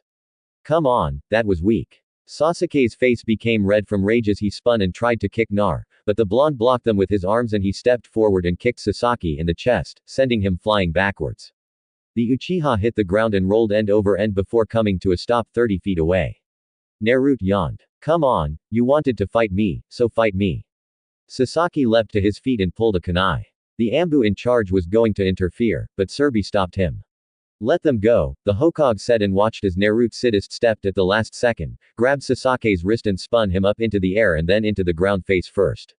He spun the other boy's arm, adding pressure to the wrist lock, and put a foot to Sasuke's neck. I can break your arm, snap your neck, and walk away with a smile. Uchiha, if this is the best you have, you should quit being a ninja. He added more pressure to the arm with his right hand, then with his left grabbed the kunai as it slipped and he tossed it several feet away. This is a taijutsu spar. If you wish to add weapons, fine. But when I slice your pretty boy face up, don't go running to the Hokage. Nar released the wrist lock and stepped several feet away, his back to the Uchiha as a sign of disrespect. Sasaki got to his knees. The glare he sent promised he'd kill the blonde. Now Sasaki, no longer caring about the spar, his hands went through the motions, and he spat out. Fire style, fireball jutsu. He spat the great fireball and due to the size, he didn't see the red BF. As the ball hit the ground and exploded, gasps filled the air as the other students couldn't believe that the Uchiha would do something so dirty as attack a fellow student from behind and try to kill them. Inu were going to rush in, but again, the Hokage stopped them. It's not over, Saratobi said as he watched the grin on the Uchiha's face. He will not be a ninja. He shows no shame in attacking a fellow ninja during a spar from behind, no less, in a taijutsu spar with a powerful fire jutsu. Bamf. Nar appeared right above Sasaki and landed on him, driving the Uchiha to the ground. Naruto's trench coat was smoking, indicating how close it had been. His Atang eyes showing as his shades were raised, were blazing in rage. Nar, Saratobi said, seeing the blonde pushing Sasake's face into the dirt. That's enough. He's failed. Gasps from the female Sasaki supporters couldn't believe it that the Hokage failed Sasaki. By law, I have a right to kill him. Oji-san, he said, pushing his foot down with more pressure. Yes, you do, Surby said, walking forward. But is it the right thing to do? Nar growled. The lessons Logan had drilled into him was screaming at him to eliminate the bastard now. But the lessons he learned from the professor and Storm and the others were telling him to be the better man and let him live. Saratobi watched the blonde and he saw the young man before him remembering and then step off the he tries it again and there won't be a third chance. Nar said stepping away. Anbu take Sasaki to the hospital to be checked over and have them schedule a psych evaluation. He is not to leave until I says so. The Anbu nodded and grabbing the prone vanished in a leaf shushin. Sarobi looked at the other Anbu them going in spars. Naruto walk with me. The blonde sighed as he fell into step with the Hokage. He didn't see two sets of worried eyes following him as he walked away. I'm sorry, Oji-san Nar said when they were far enough away from the class so that the Inuzuka's sensitive hearing or the Hyuka's Bakugan eyes could find out what was being said. Surby waved it off. I should have stopped it when he pulled the kunai. I'm sorry, Naruto. The former Jinchuriki sighed. I shouldn't have provoked him like that, but he was begging for it. He looked at the old weary eyes of the Hokage. I just caused you a storm of paperwork. Surby laughed. So, who were you remembering when I told you to let go? Nar scratched the back of his neck and pulled the mask down around his neck. Logan and the professor. Logan would have gutted him for that stunt. Or if he was a student, he'd be in the training room until he passed out only to wake up and do it all over again. Naruto remembered his one fight with Bobby. And while the older boy was bigger and stronger, Naruto's skills gave him an edge. And in the end, the two of them ended up in the danger room under Logan's pissed off eye after their fight wrecked his bike. And the professor spoke of peaceful coexistence. How everyone deserves another chance. Naruto sighed remembering how many times those new chances came back to bite the X-Men on the it Oji-Sanhat that's the second time that they tried to make me Charwald he tries it again I will use deadly force Suobi sighed Nar was right for the Uchiha to attack a fellow leaf villager like that would result in death Gi-san why is he given so much leeway I bet if the Inuka held me for example I'd be killed for the slightest is wrong. Surby sighed as the last loyal Uchiha to Konoha. The council bends backwards to keep him happy. The first and second Hogue would be disappointed in how this village behaves. Your birth father Minato would be disgusted as well. And you Og-san I am as well. I know I have no right to say this Nar, but you grew up to be a fine upstanding young man and you will make as my grandson says an awesome ninja. Ogi-san Naruto said after. A bit I need to tell you something about the world above and myself. Ino had won her spar against Sakura with a scissor kick to the back of the pink-haired girl's head after a hard shot had doubled her over. Looked off to where Naruto was still talking with the Hokage. Get over it, he's not yours yet, but damn, I hope he isn't in trouble for what he did to the stupid Uchiha. She bumped into Hinata, who she saw Wasing touching as well. Hinata Ino looked from Naruto to Hinata and suddenly she smiled. You like him too? Hinata blushed. He saved me before he left 11 years ago. Hinata's fingers were twiddling together. He was so loud But she looked back to where they saw the Sandaime Hokage pull Naruto into a hug. The blonde's shoulders shaking. Both girls felt worried that something was wrong and without thought rushed ahead. They reached the pair as they heard the Hokage say, I don't care if you're a mutant. You are Nar. You might not be my grandson by birth, but I saw your parents as if they were my children. And when you were born, you became precious to me, Nar. Just because your DNA has an extra. Oh, hello ladies. The Hokage said, noticing the pair. Nar spun out of the Hoga's hug and looked at Hinata and Ino. They both noticed the hint of fear in his blue on black eyes. Ino looked at Naruto, who looked at her. Hey Cher, what you doing out here? Saratobi coughed into his hand. Ino smiled at the accent while slightly next to Slash. Hiding behind her was Hinata with a huge blush as she heard the voice of Hiro. Came to see if you were okay and not in any trouble. She asked the last while looking at the Hokage. Nar isn't in trouble. I see we are done with the spars. If you'll excuse me, ladies. Naruto, head back to the classroom, he said as he went to rejoin the group and relieve the poor Anbu who had to deal with a group of curious children. So mutant, is that some bloodline thing? Ino asked, crossing her arms and rocking on her heels. Ino, Hinata said, scandalized. Nar smiled in a way. Nar said. So how do you do in your Sparochan? He looked at Hinata and paused. I know you, Hinata. EP and passed out in a faint. He asked, looking at Ino as they looked at the Haga girl. It is kind of cute, Ino said. She looked at Nar. Her name is Hinata Hyuga. She said, you saved her before you left the village. Nar saw the questioning look inside. Well, it was a day or so before I had an accident. Nar started as they both crouched next to Hinata. Flashback 11 years ago. Naruto was slipping down back alleyways trying to avoid anyone when he heard someone scream. He froze, thinking it was someone who saw him again and they were going to come after him, saying he stole something. He heard nothing and kept moving. He turned a corner and someone ran right into him. The larger figure fell and rolled, hitting the wall. The bundle he'd been carrying slid several feet away. Nar got up, shaking the cobwebs from his head, and heard a muffled cry from the bundle. The person who ran into him was up and glaring at him. Get the hell out of here, kid, or I'll kill you, the man said. He was dressed like a ninja, but his headband didn't have the leaf symbol. Who are you? Nar asked. The man swore and pulled out a knife. Nar heard sobbing from the bundle, and he saw the man's look as he searched for someone following him. Your lucky day, kid. I'd kill you, but I have more important matters to attend to. The strange ninja went to pick up the bundle, and Nar, seeing a child's hand come out, knew he couldn't let the man leave. With a yell, he charged and tackled the man's knee. He tripped and fell right onto his kunai, which buried itself in his neck. Nar was shaking and he crab walked away from the man and bumped into the bundle. He turned and started untying the ropes and soon revealed a little girl his age. She was bound and gagged. Her hands were tied together. Nar started to untie the blindfold. It's okay. You're safe now. Nar just got the blindfold off when he heard someone entering the alley. Get away from her, you filthy little monster. Nar dropped the blindfold and without looking at the girl raced away. End flashback. And that was the last time I saw her. Nar finished. Wow, you killed a guy at 5 years old. Ino said. And saved my life. They both looked down at Hinata, whose head was on Ino's lap. Her lavender eyes looked at Nar. Hey there, Haim. Nar said with a grin. She gets called a princess and I get called. Ino started and Nar smiled. Well, yeah, she is a princess of sorts. Well, so am I, Ino said.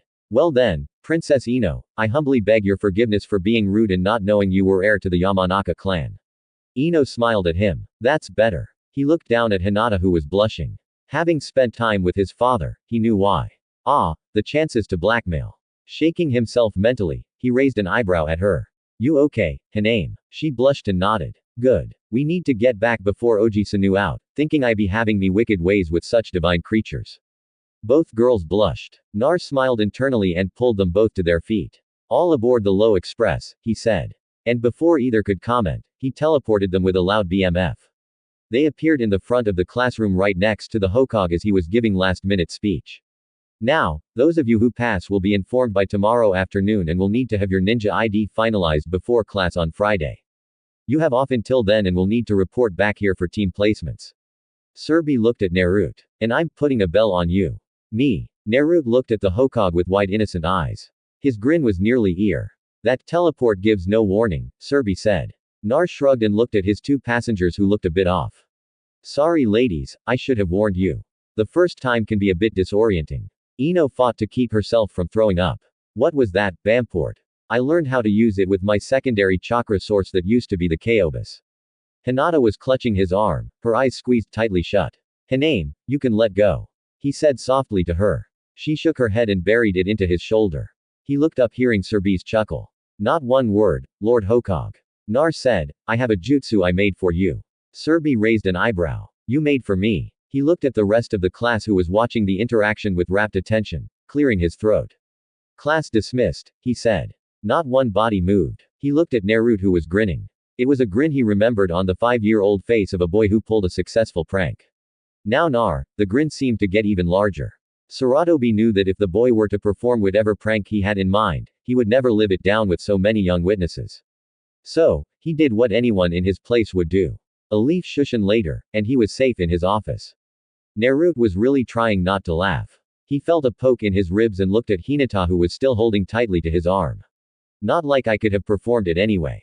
One-handed jutsu are still hard. He thought. Yes, Hinaheim, he said and smiled, seeing her blush again. Hey. Nar looked up to see the boy with the dog on his head. Inuka, he thought. Yes, Nar said lazily. Ino on his other side poked him now and he looked at her. She recovers quick, which is good.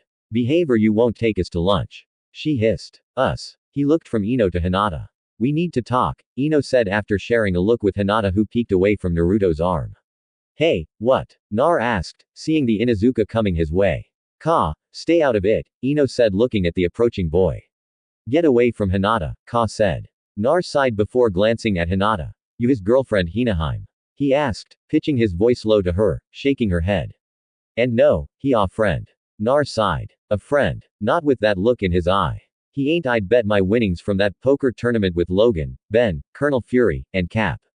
That wants you all to himself. Get us out of here. Ino hissed seeing Shikimaru and Choji accidentally block KBA's path. Hold on, Himes. Nar said low and both girls squeezed his arms and shut their eyes. Ha nearly reached them and dove through the red cloud from Naruto's Bamf port. Damn it, the Inuzuka said while his partner Akamaru shook his head. Bro, leave it alone. The canine thought that fox is alpha to even your mother. Akamaru chuckled thinking the fox-smelling boy would soon be the talk of all the females, especially with his smooth words and manners. The dog thought as it yawned and walked towards his pet. Sigh. Humans are strange pets. Why do I have to get the slow one? Akamaru thought as his pet picked him up and placed him atop his head as they left the classroom with the rest of the students. I wonder if we're having liver tonight. Akamaru pondered. So Naruto inquired after they appeared atop the Hokage monument. Both girls finally let him go and sat down with him between them in a triangle formation with the girls facing him. Ino looked at Hinata, who looked down and was twiddling her fingers together and turning a bright red. With a sigh, the more outspoken of the pair spoke up. We both want you, Ino stated without preamble. Why? You don't know me. Nar said looking from one to the other. Hinata looked like she wanted to sink into the ground. And Nar wondered if she had Kitty's power, what she would be like. You're different than the boys we've grown up around and went to class with. You know how to treat a girl, Ino started. You're good looking, obviously powerful, intelligent. I could be a monster, Nar said. Ino shook her head. A monster wouldn't go out of its way to protect a classroom full of students or a girl who shot her mouth off to the Uchiha. Monster W wouldn't save a girl F from AAK kidnapping. Hinata stuttered out, or stick around TT to see if Shushi's okay. Naruto looked at the two. Head read up on clan laws, and he could have more than one wife. But how about? He scratched his chin, realizing he'd left his mask down. How about a trial period? He said after a bit. A what? Ino asked. I date both of you. We spend time getting to know one another. Then say after a year if either of you wish to back out of this or both of you then you may. Hinata paused, took a deep breath. What about your feelings? She rushed to get it out without stuttering. Nar gave her a smile. I won't force either of you to do anything. I leave the pace and all to your decisions. He scratched his cheek and Ino wanted to reach out and touch the whisker marks. I have experience in dating and he sighed. My papa took me out to get from a hooker for my birthday. Both girls blushed at this. Grandpa Labao did the same for him on his 16th. Naruto shrugged. Naruto. Ino started. I notice sometimes your accent. Naruto laughed at this. A habit I picked up from my adoptive father. Heck, there are times I mimic my mother's accent as well when I'm upset. He thought of the time when Bobby and Lance had tried to prank him and Jamie, and they had ruined his gift he'd spent days making for his mother, who had been sick with the flu. I tend to mimic accents and voices sometimes, Nar said finally with a shrug. Dad's mostly. Sometimes Mom, Uncle Kurt's, when we're rowhousing, he paused. Logan's if I've spent long hours sparring with him. Nar shook his head, remembering the first time he returned from an all-day danger room session with Wolverine. He'd entered the kitchen and his dad had asked him something and Naro said something rude and ended with bub. Logan even offered him a beer which got him a beating from Jean, Rogan Storm. Well, out of sight of Naruto, of course. Your family sounds interesting, Ino said. We're not related by blood. Well, some of them are, but yeah, we're a family in so many ways. My clan, Naruto thought, and he liked the thought of that. So how do W do this? Hinata asked. Well, hold on their whiskers, Ino said. And Nar looked at her. What? She asked as his eyes bored into her.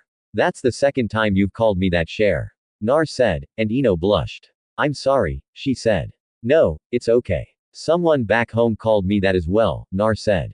Girl? Ino asked, feeling jealous.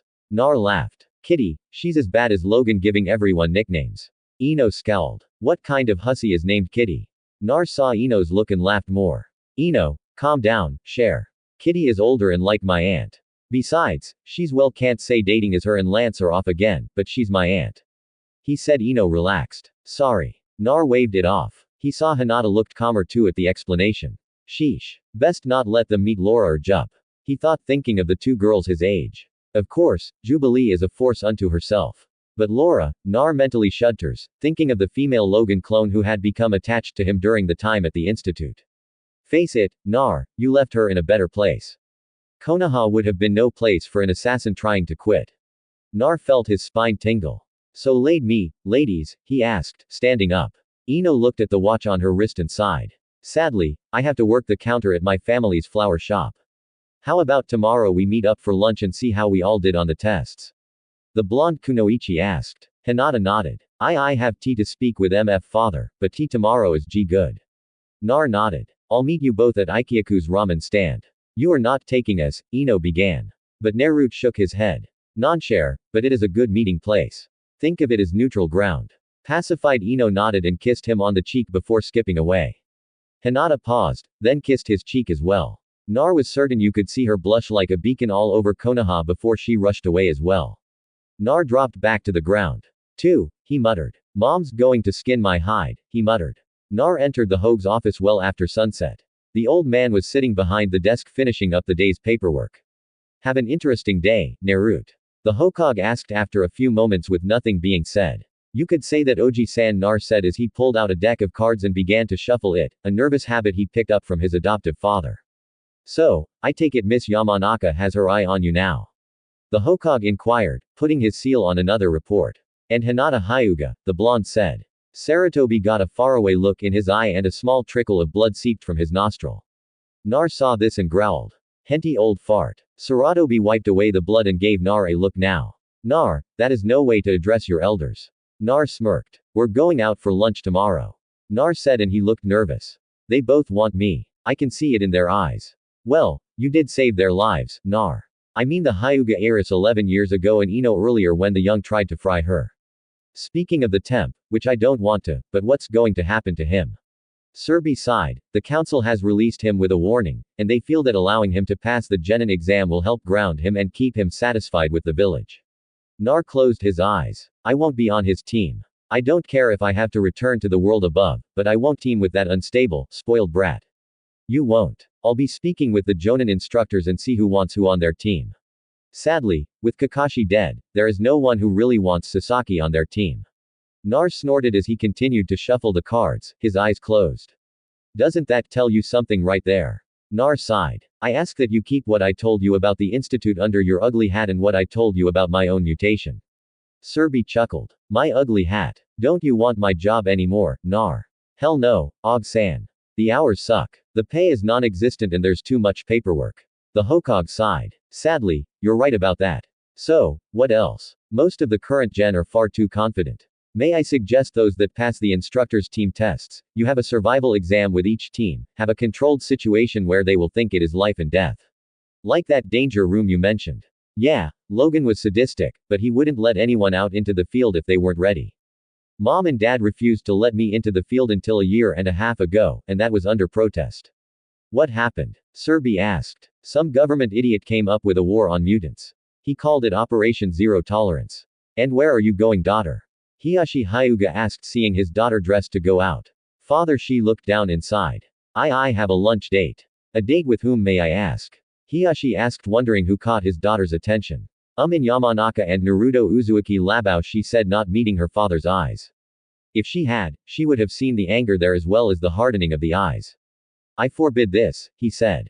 Hinata's head snapped up. You will stay away from that boy. I know last night the Hokage made the village-wide announcement about him being the former container for the Kalobi, but he has spent time away from Konoha, and we do not know where his true loyalties lay.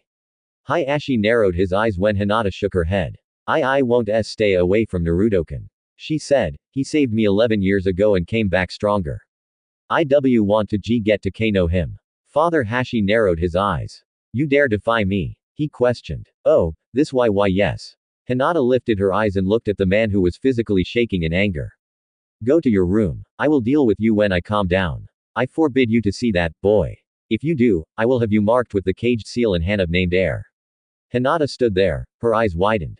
You cannot, she said, and his head snapped around to look at her as he was leaving the room. What? He hissed in a deadly voice. Mother's dying wish. Neither Hanab nor I to bear the caged seal. It was her last will. Slap. Hinata lay on the ground holding her cheek where her father slapped her. Don't you dare mention that woman to me, daughter. If she had been a proper wife and bore me a son, this would never have been an issue. He motioned and two branch members showed up. Take her to her quarters and make sure she stays there. He turned and walked away, his strides full of anger. Nar sighed as he looked at his watch. They're both late. Papa was right. Nar was tempted to slip into the ramen stand and get a bowl or four of ramen, but he knew his luck in these matters. Just as I eat, they'll show up. Sighed perchance, I scarred them off with mentioning Papa took me to see a hooker. It's a low family tradition for fathers to take their sons to get some experience when they come of age. The blonde thought he was wearing a pair of black cargo pants and a black shirt. I should have worn my foamy shirt. It's not like it was formal, but then again, that might confuse people. Nar thought of some of his shirts with images and sayings from the world above. Hey, not to mention some of them that Evan and Bobby got me are downright vulgar. Looking at his wristwatch again. 5 more minutes, then I'll get a bowl of ramen. Ino Yamanaka was in a frantic mood. She'd woken up late and then her parents wanted to talk to her about Naruto. Flashback. Princess, can your mother and I have a word with you? Her dad asked from the living room. Ino was already running late and wanted to shower and pick out her outfit before her date. She made a square E sound with Naruto for lunch with a sigh.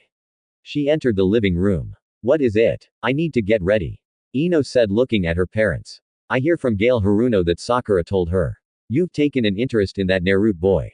Her mother said, crossing her arms while sitting on the couch. Seeing it's not Forehead's business, but yes, what's the big deal? The Konoha is dead and Naruto was just the container. Ino dear, I don't want you near that boy, her mother said. Ino looked at her father, whose face showed that he didn't agree with his wife's thoughts on the matter. Why? Ino asked. Because he's a monster. Ino looked at her mother for a moment, then turned on her heel. I'm sorry you feel that way, mother. But considering he saved my life yesterday, I don't see a monster. I see a handsome young man who stood up to a spoiled brat known as Uchiha and has done nothing wrong since his arrival here. Petunia Yamanaka frowned. Get back here, young lady. We aren't finished. Ino spun and glared at her. I think we are. All you've done is insult him. He's done nothing to you or anyone here to deserve the hate you adults keep spewing at him. Yesterday, Mizuki tried to kill him. Sasaki tried to kill him, but none of you seem to have taken the time to get to know him. Eniki Yamanaka was proud of his daughter, but his wife's next words showed her hatred of the boy she never even met. I heard at the market he killed Kakashi Hatake, a well-respected and loyal jonin of Konoha. That does not sound like a good boy to Mino Yamanaka. Eniki sighed. Well, it is true. He killed Kakashi on Saturday. See, that boy is a murderer, a monster. Petunia said, feeling vindicated. As I was saying, he did kill Kakashi during his exam only after Hideki tried to kill him with the Chidori. It was witnessed by the Hokage and 2 other Jonin. Inoichi said looking at his daughter. See mom. He defended himself. Eninoy was proud of his daughter. I forbid you seeing him. Petunia snarled. Eninoy shook his head. I disagree. Ino. Why don't you invite your suitor over sometime this week? Ino smiled and turned to go. Eniki. Her mother yelled. Now you listen to me. Petunia. That boy was a hero. You heard the Hokage last night. He is the son of the 4th Hokage. The fox stole his image. They say, listen to yourself. They said, I heard you have never interacted with Naruto, yet you've judged him. What would you do if people did that to Ino?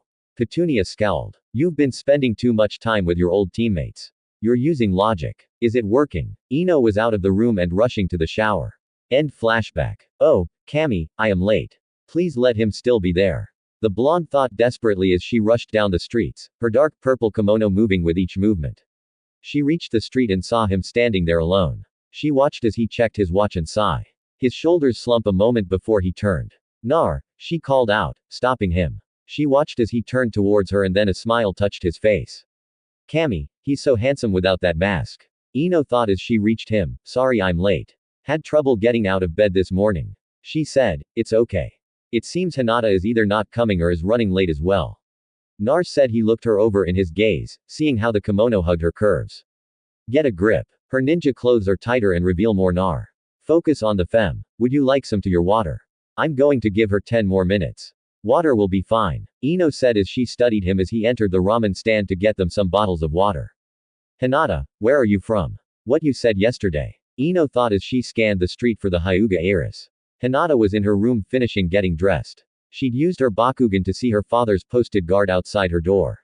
I will not give up on Naruto-kun. She thought adjusting her hair. I know you think he's the fox father, but he's so much more. I saw him being beaten and taken away. When he returned, Hinata blushed. She didn't say anything to Ino, but she'd used her bloodline when she first noticed the blonde and recognized him. Kami, if that's what 11 years has done to Nar, I'll share him with Ino just as long as I get to claim him with him. I can be myself just from watching him since he came back. The way he treated me, how gentle he was holding me when he did that teleport. Hinata sighed as she finished her preparations. Picking up her sash, she stepped towards the door. I might never be able to come back after this, but I believe a life with Naruto is better than anything my father has planned. I will not be his scapegoat any longer. She palmed the pack of powder in her hands and opened the door. Lady Hinata, your fa, the branch member said as she did something she thought she'd never have to do. She activated the caged bird seal. I am sorry, Jishan. I will not be my father's pawn any longer. I will not be placed in a loveless marriage with anyone, and I will not be used in spars to harm my sister anymore. Hinata said as she turned to the other branch member and Chosen, please forgive me. I never wanted to harm you either, but my needs are greater than any no. She released the seal, and both guards passed out. Hinata slipped away. My time is short. Not only in escaping here, but Hinata shook her head. I will tell Nar even a year. Ino and Nar were sitting on a bench near the ramen shop talking. So, did you hear? Ino asked. She loved to gossip and Nar she saw liked to listen. Last night someone broke into a Jonin's house and stole several scrolls and money. Nar an eyebrow and a Jonin couldn't stop the intruder. He asked with a note of surprise. No, Dad mentioned that it was the Jonin that was recently killed. Ino paused and looked at Nar. I heard you killed him Saturday. She said. Nar sighed. Hideki-san tried to use an assassination attack on me. I panicked and used an attack of my own. I accidentally put too much power into it and it killed him instead of the stunning that I had planned. He closed his eyes. I didn't want to kill him. He felt Ino's hand on his forearm and looked at her, her eyes shining. I understand. Dad talked with me about it. He says that the Hokage and 2 other Jonin were witnesses. Nar nodded. I'll understand. Share if you wish to cancel. Not on your life, Buster. Ino said, cutting him off. You know, I've had more fun sitting here talking with you about random stuff than any other date I've been on before. Nar an eyebrow and smirked. And just how many previous do I have to compete with for your affections, Moner? Ino melted with the accent. None, she whispered, her voice low as she looked into his blue-on-black eyes. He graced her with a fox-like grin. Then I best impress Non. Ino wanted badly to kiss him. Control yourself, Ino. This is the first date, and you're lusting to jump his bones. The blonde mind walker thought to herself. She saw Naruto look up from her own eyes and past her and a momentary twinge of resentment filled her. Here comes Hinata, he said, his voice washing over her and erasing the resentment. She turned to see Hinata coming. Then she saw the bruise on her cheek and gasped. Nar was on his feet and saw the handprint on her face as well. His eyes narrowed. No one should hit a femme. Papa made that very clear. In combat is one thing, but Hinata stopped before him and bowed, a blush rising to her cheeks. Forgive me for being late, Naruto Ino. She said. Are you okay, him? Naruto asked as his hand lightly touched her bruised cheek. I am fine. Just a family disagreement. Hinata said. Do not let it ruin this day, she said. Nar wanted to push it, but knew it would upset her, so he marked it in his mind for later and bowed. As you wish. He extended an arm to each of them. Now I found a place, so if we may. Each of them took an arm and Nar felt that it was natural. Both of them felt right. They touched him and he felt like pieces of a puzzle connected in his mind. The three walked the streets. Some of the villagers watched them. Many of the men were nearly glowing with jealousy of the young man with two beautiful-looking kunoichi.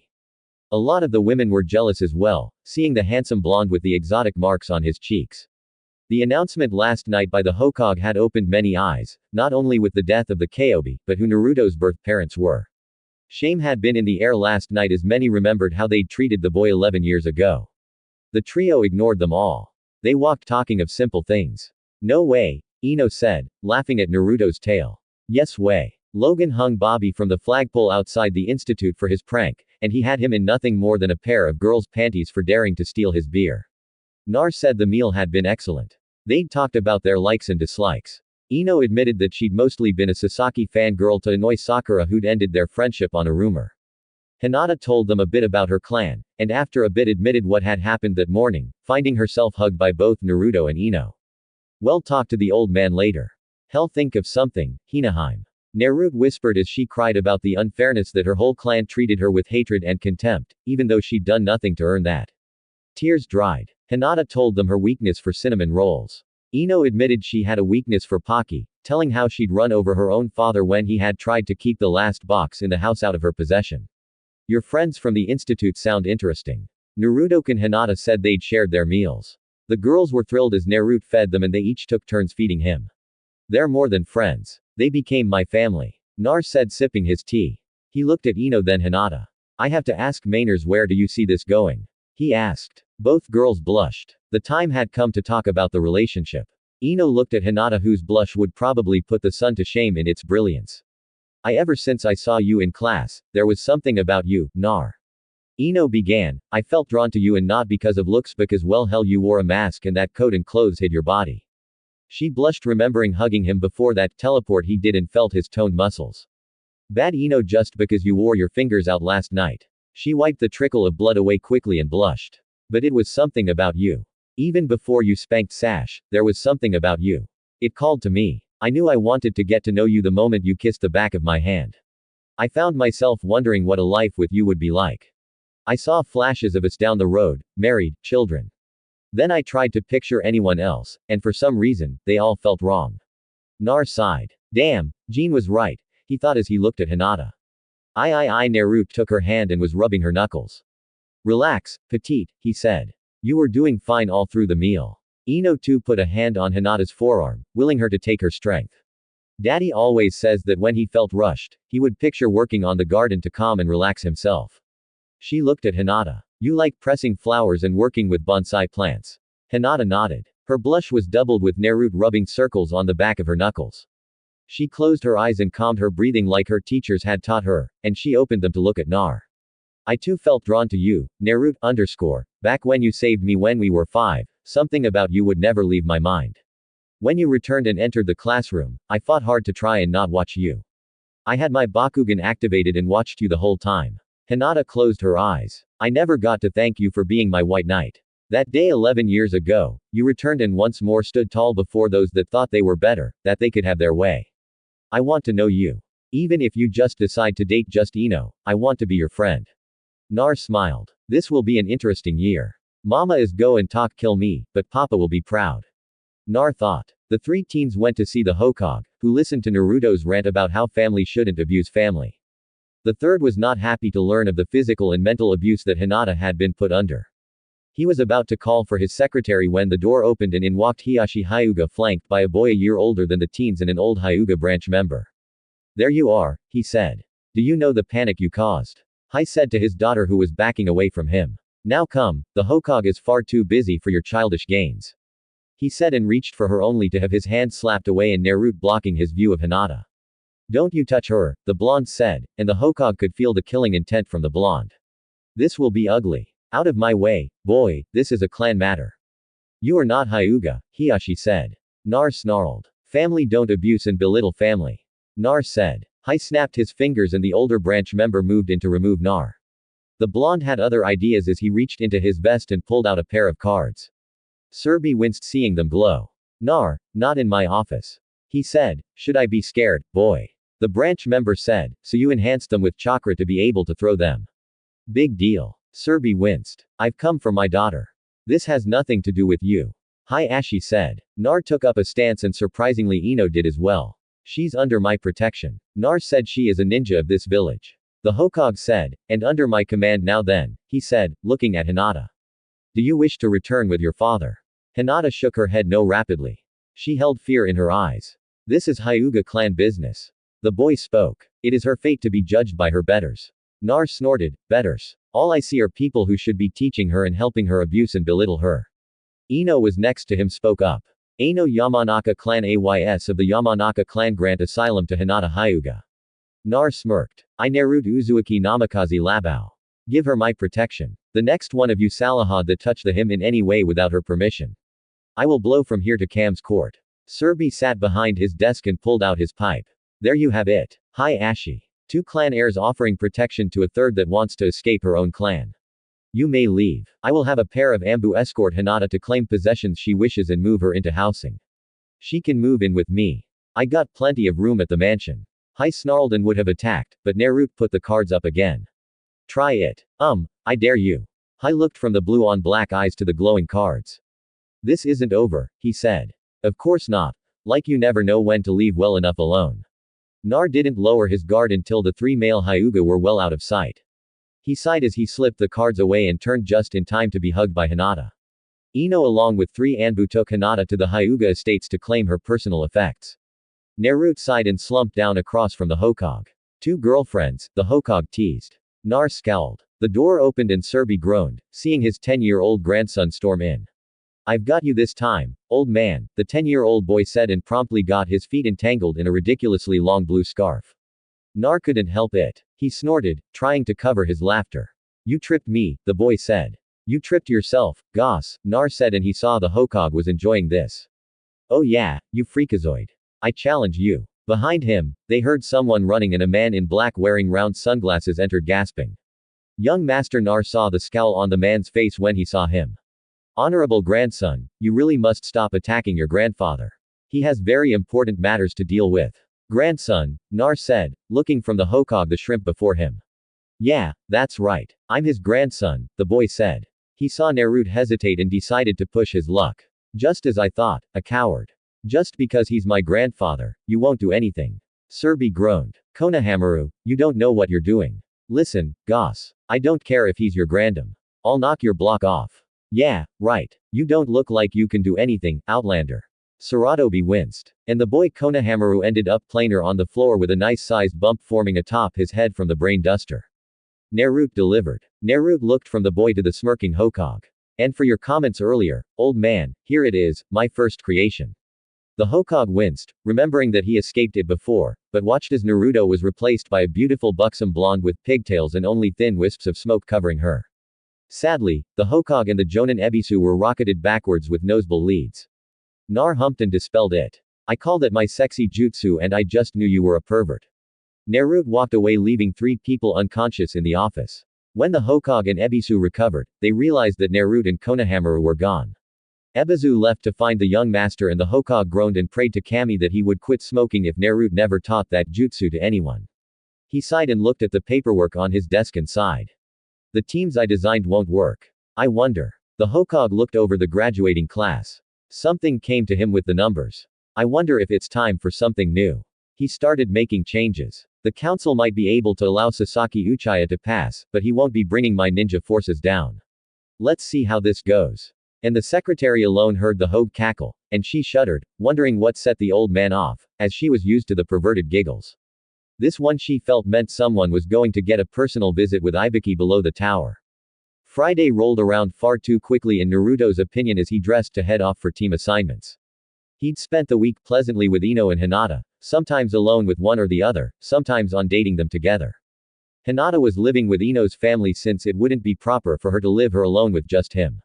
And I thought the old man was joking. Naruto's encounter with Ino's father was something he still wondered how the man could be so friendly and open one minute that reminded him of Storm when she was in her garden and the next minute make him wonder if Inoichi was related to Logan in any shape or form, mostly Logan in his berserker mode. Shaking his head, he dressed in simple cargo pants, slipped on his belt and bandolier, then a shirt he'd gotten from Bobby before he left. I am the baddest emir in all the land was stenkled on in red lettering.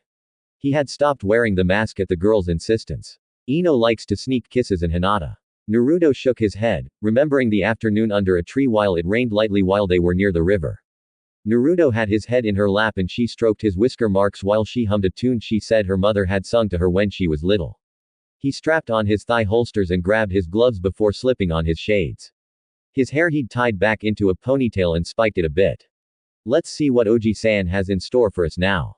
Naruto's walk towards the academy was slow as he saw Konohamaru stalking him again. I swear he's worse than I was when I was his age. At least I got him to get rid of that scarf. The boards need to be going vertically. He said walking past the poorly disguised academy student. Ah man, came the wine. I'll never get it. The 10-year-old said as dropped the sheet and fell into step with the teen who had become his idol after seeing him knock out not only his personal teacher but his grandfather with one jutsu Hokage made me swear not to teach that to anyone. Nar thought remembering Serbi Shuhining right in front of him soon after he'd fled the office. Yuruko Nar said the Hogue's grandson loved the fact Nar called him by name, even a nickname, and treated him like he was worth talking to, not like the adults who just smiled and patted him on the head. Just remember, there are no shortcuts to anything in life. Anything worth doing takes time and effort, Naruto said as they walked. He saw Ino and Hinata waiting at the crossroads for him. And I believe you will be Hokage company. You'll surpass them all. You really think so? The shorter boy asked, his eyes wide as he looked up to his idol. Nar stopped and crouched so he was eye level and lifted his shades. I do. And so does your grandpa. Remember, as long as you try and give your best, then you are better than those who say otherwise, even if you fail. Nar took his shades off and put them on Konohamaru. Remember, company, we get knocked down so we can get back up and try again. Now go on, your friends are waiting for you, he said. And after the younger boy hugged him and raced off, Naruto turned to see two smiling Kunoichi looking at him. You're going to be a great dad someday, Narukun. Ino said as she took his left arm while Hinata took his right. Not too soon, I hope, he asked, looking from one to the other. Both young women blushed. Ino slapped his shoulder lightly. Any preference to teammates? Ino asked. Nar sighed. I hope I get to be with one or both of you, but I just hope I'm not with the Uchiha. Saratobi had told him that the brat had gotten off free with just a minor reprimand from the council. We both hope the same, Naruto Hinata said softly. The week away from her family had helped her greatly, and time spent with Naruto and Ino had fixed more damage. She still lacked confidence in herself, but she could at least talk and even touch Naruto without fainting. The stuttering still popped up from time to time, but the two blondes helped her work through it all the time, and it was getting better. I can't believe Sasuke got off like that and was passed regardless. Ino said as they continued on their way. They didn't even care that he attacked students and threatened others. Hinata was quiet. Deep breath. They don't want him to abandon the village, so they give in to his demands. Hinata said, my father used to return from council meetings raging about all they do for him. Hinata said, her voice low. The two blondes with her barely catching it. Nar decided to talk about something else. So, how is living with the Yamanaka's Hinaheim? She blushed and smiled. They are very nice. I like the flowers. She's a natural. I think my mom loves her more than me. Ino said from Naruto's other side. She even likes working in the shop. Nar smiled. Your dad doesn't mind the extra help. The three were at the academy gates and saw that students were milling about waiting for the first bell before they had to head in. The trio walked past them and into the building. They entered the room and saw Shino in the back. Shikamaru asleep at his desk and Choji next to him munching on chips. Hey Choji, Ino chirped. Morning, Ino. The Okamiki said before eating another chip. The trio took up seats behind the Nar and Akamaki duo. Oh, Daddy wants me to tell you to come to dinner tonight, Naruto-kun. Ino said. The blonde winced. He'd met Inoichi Yamanaka in the flower shop when he was picking up one or the other or both the girls for their dates. The man didn't show him any hatred, but flashback. Welcome to Yamanaka Flow. Oh, good morning, Uzumaki. The elder ninja said, seeing the boy in his flower shop. Good morning, sir. I'm here to pick up Ino and Hinata for breakfast. Eneki smiled. They'll be down in a minute if that rushing about is what I thought it was. He chuckled, remembering seeing both girls rushing about getting ready. Utsuaki, I would like to talk to you about you dating my daughter. Here it comes. Nar thought. I don't care what you held. I respected the fourth for what he did and the burden you carried. But know this, the man said, stepping out from behind the counter and in front of the blonde. I don't mind you dating my daughter. Her and Lady Haga explained it to me in great detail. This was their idea. But if you hurt either of them, they will never find your body. Am I perfectly clear? The man's face had become shadowed, and Naruto swore there was hellfire and brimstone behind him. He gulped. Yes, sir. I won't hurt them intentionally. Eneki smiled at that. I know as men we make mistakes, and I can accept you pissing off one or both of them. I know you will, but as long as you stand up and try and fix it, we'll be fine. Nar swallowed and nodded. Both men turned as they heard the girls coming down the stairs.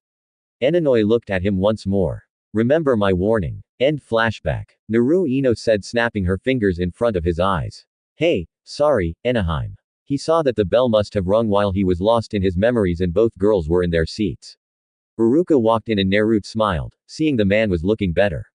All right, settle down, Uruka said. The gossiping students weren't listening, still lost in the moment of chattering with their friends.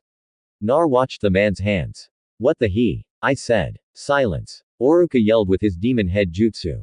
Nar jiggled his ears. Man, he's as loud as Siren. He muttered, thinking of the new mutant member in her sonic scream. What was that, Nar-kun? Hinata asked as she regained her own hearing. Nothing, Hinaheim. Just ease loud with that jutsu. Nar said as the class faced forward.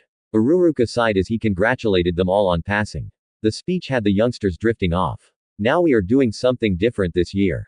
Uruka's eyes landed on the Uchiha. The first 6 teams will be 3-person cells in our standard format. Uruka went on to read the teams and their sensei. Now Team 7 is going to be Sashia. You will report to the council chambers where your teammates and sensei will be decided. The last Uchiha smirked. I wouldn't be proud of that, Sasuke. You're getting a team like that is because none of the Jonin trust you and none of the genin that passed the test will either. Uruka said, ignoring Sakura's. I will. Now teams 8 and 10 will be 4-person cells. Team 8 will be Shino Amber, Hinata, Hyuga, Naruto, Uzuzuki, Namikaze, Labao, and Enino Yamanaka. Yada. Ino yelled and Hinata smiled as well. Shino off to the side just raised an eyebrow from behind his shades. Naruto smiled, happy to be on the same team with both girls. He looked over at Shino and nodded at him. He's quiet. Kind of reminds me of a combination of Scott and Logan in his demeanor. Nar thought. Uruka sighed and continued. Your Jonin instructors will be Karana Yui, and what do you mean instructors? A student from Team 4 asked. And many of the earlier teams were curious as well. The 2 4-person cells will have 2 instructors. It is the way the Hokage set it up. Uruka said, now, as I was saying, Team 8, your instructors will be Kuranayaoi and Enko Midarashi. Naruto looked at the 2 girls with him and smiled. Kurini-sensei is fair and just. I had my test with her last week. I don't know Ko-sensei. He said with a shrug. Team 10 will be Ka-Anuka, Shikamaru, Nara, Choji, Akamaki, and Sakura Haruno. Your Jonin instructors will be Asuma Seru Tobi and Gecko Hayate. Sakura moaned about not being with Sasaki while Sejiki was sitting away from everyone thinking of all the glory he would grab and the council would assign him the best instructor as he was the Uchiha. Snort idiots need 2 instructors because they suck so bad. I knew the Dabi was lucky in his fight against me. Sasaki said, deluding himself that he was special and the best above all others. Uruka smiled as he looked at the students who passed. Now you have 2 hours for lunch. Then you all need to be back here to meet your Jonin instructors. I wish you all the best of luck. His eyes went to the Uchiha and man could read the except for you. You spoiled brat. In his glance, Hinata and Ino pulled Nar along, but he stopped. Hey Shino, was it? The spectacled trench coat wearing teen nodded. Care to join us for lunch? Shino thought about it a bit then nodded and followed them. Ino and Hinata were chatting and Naruto slowed to fall into step with the amber air. Defends they love to bard non. Nar asked with a grin. Shino looked at the boy next to him. I do not understand. Nar smiled. Sorry about that. I slip into French or Sinjin when speaking at times. Bad habit I picked up from me per. Sorry my father. Nar smirked. It's really funny is when I spend time with 2 of my adopted uncles. I switch from French Sinjin to German to Russian in the same sentence, but that's usually when we're all just playing around. Don't believe him, Shino. He talks in French a lot. Ino yelled over her shoulder.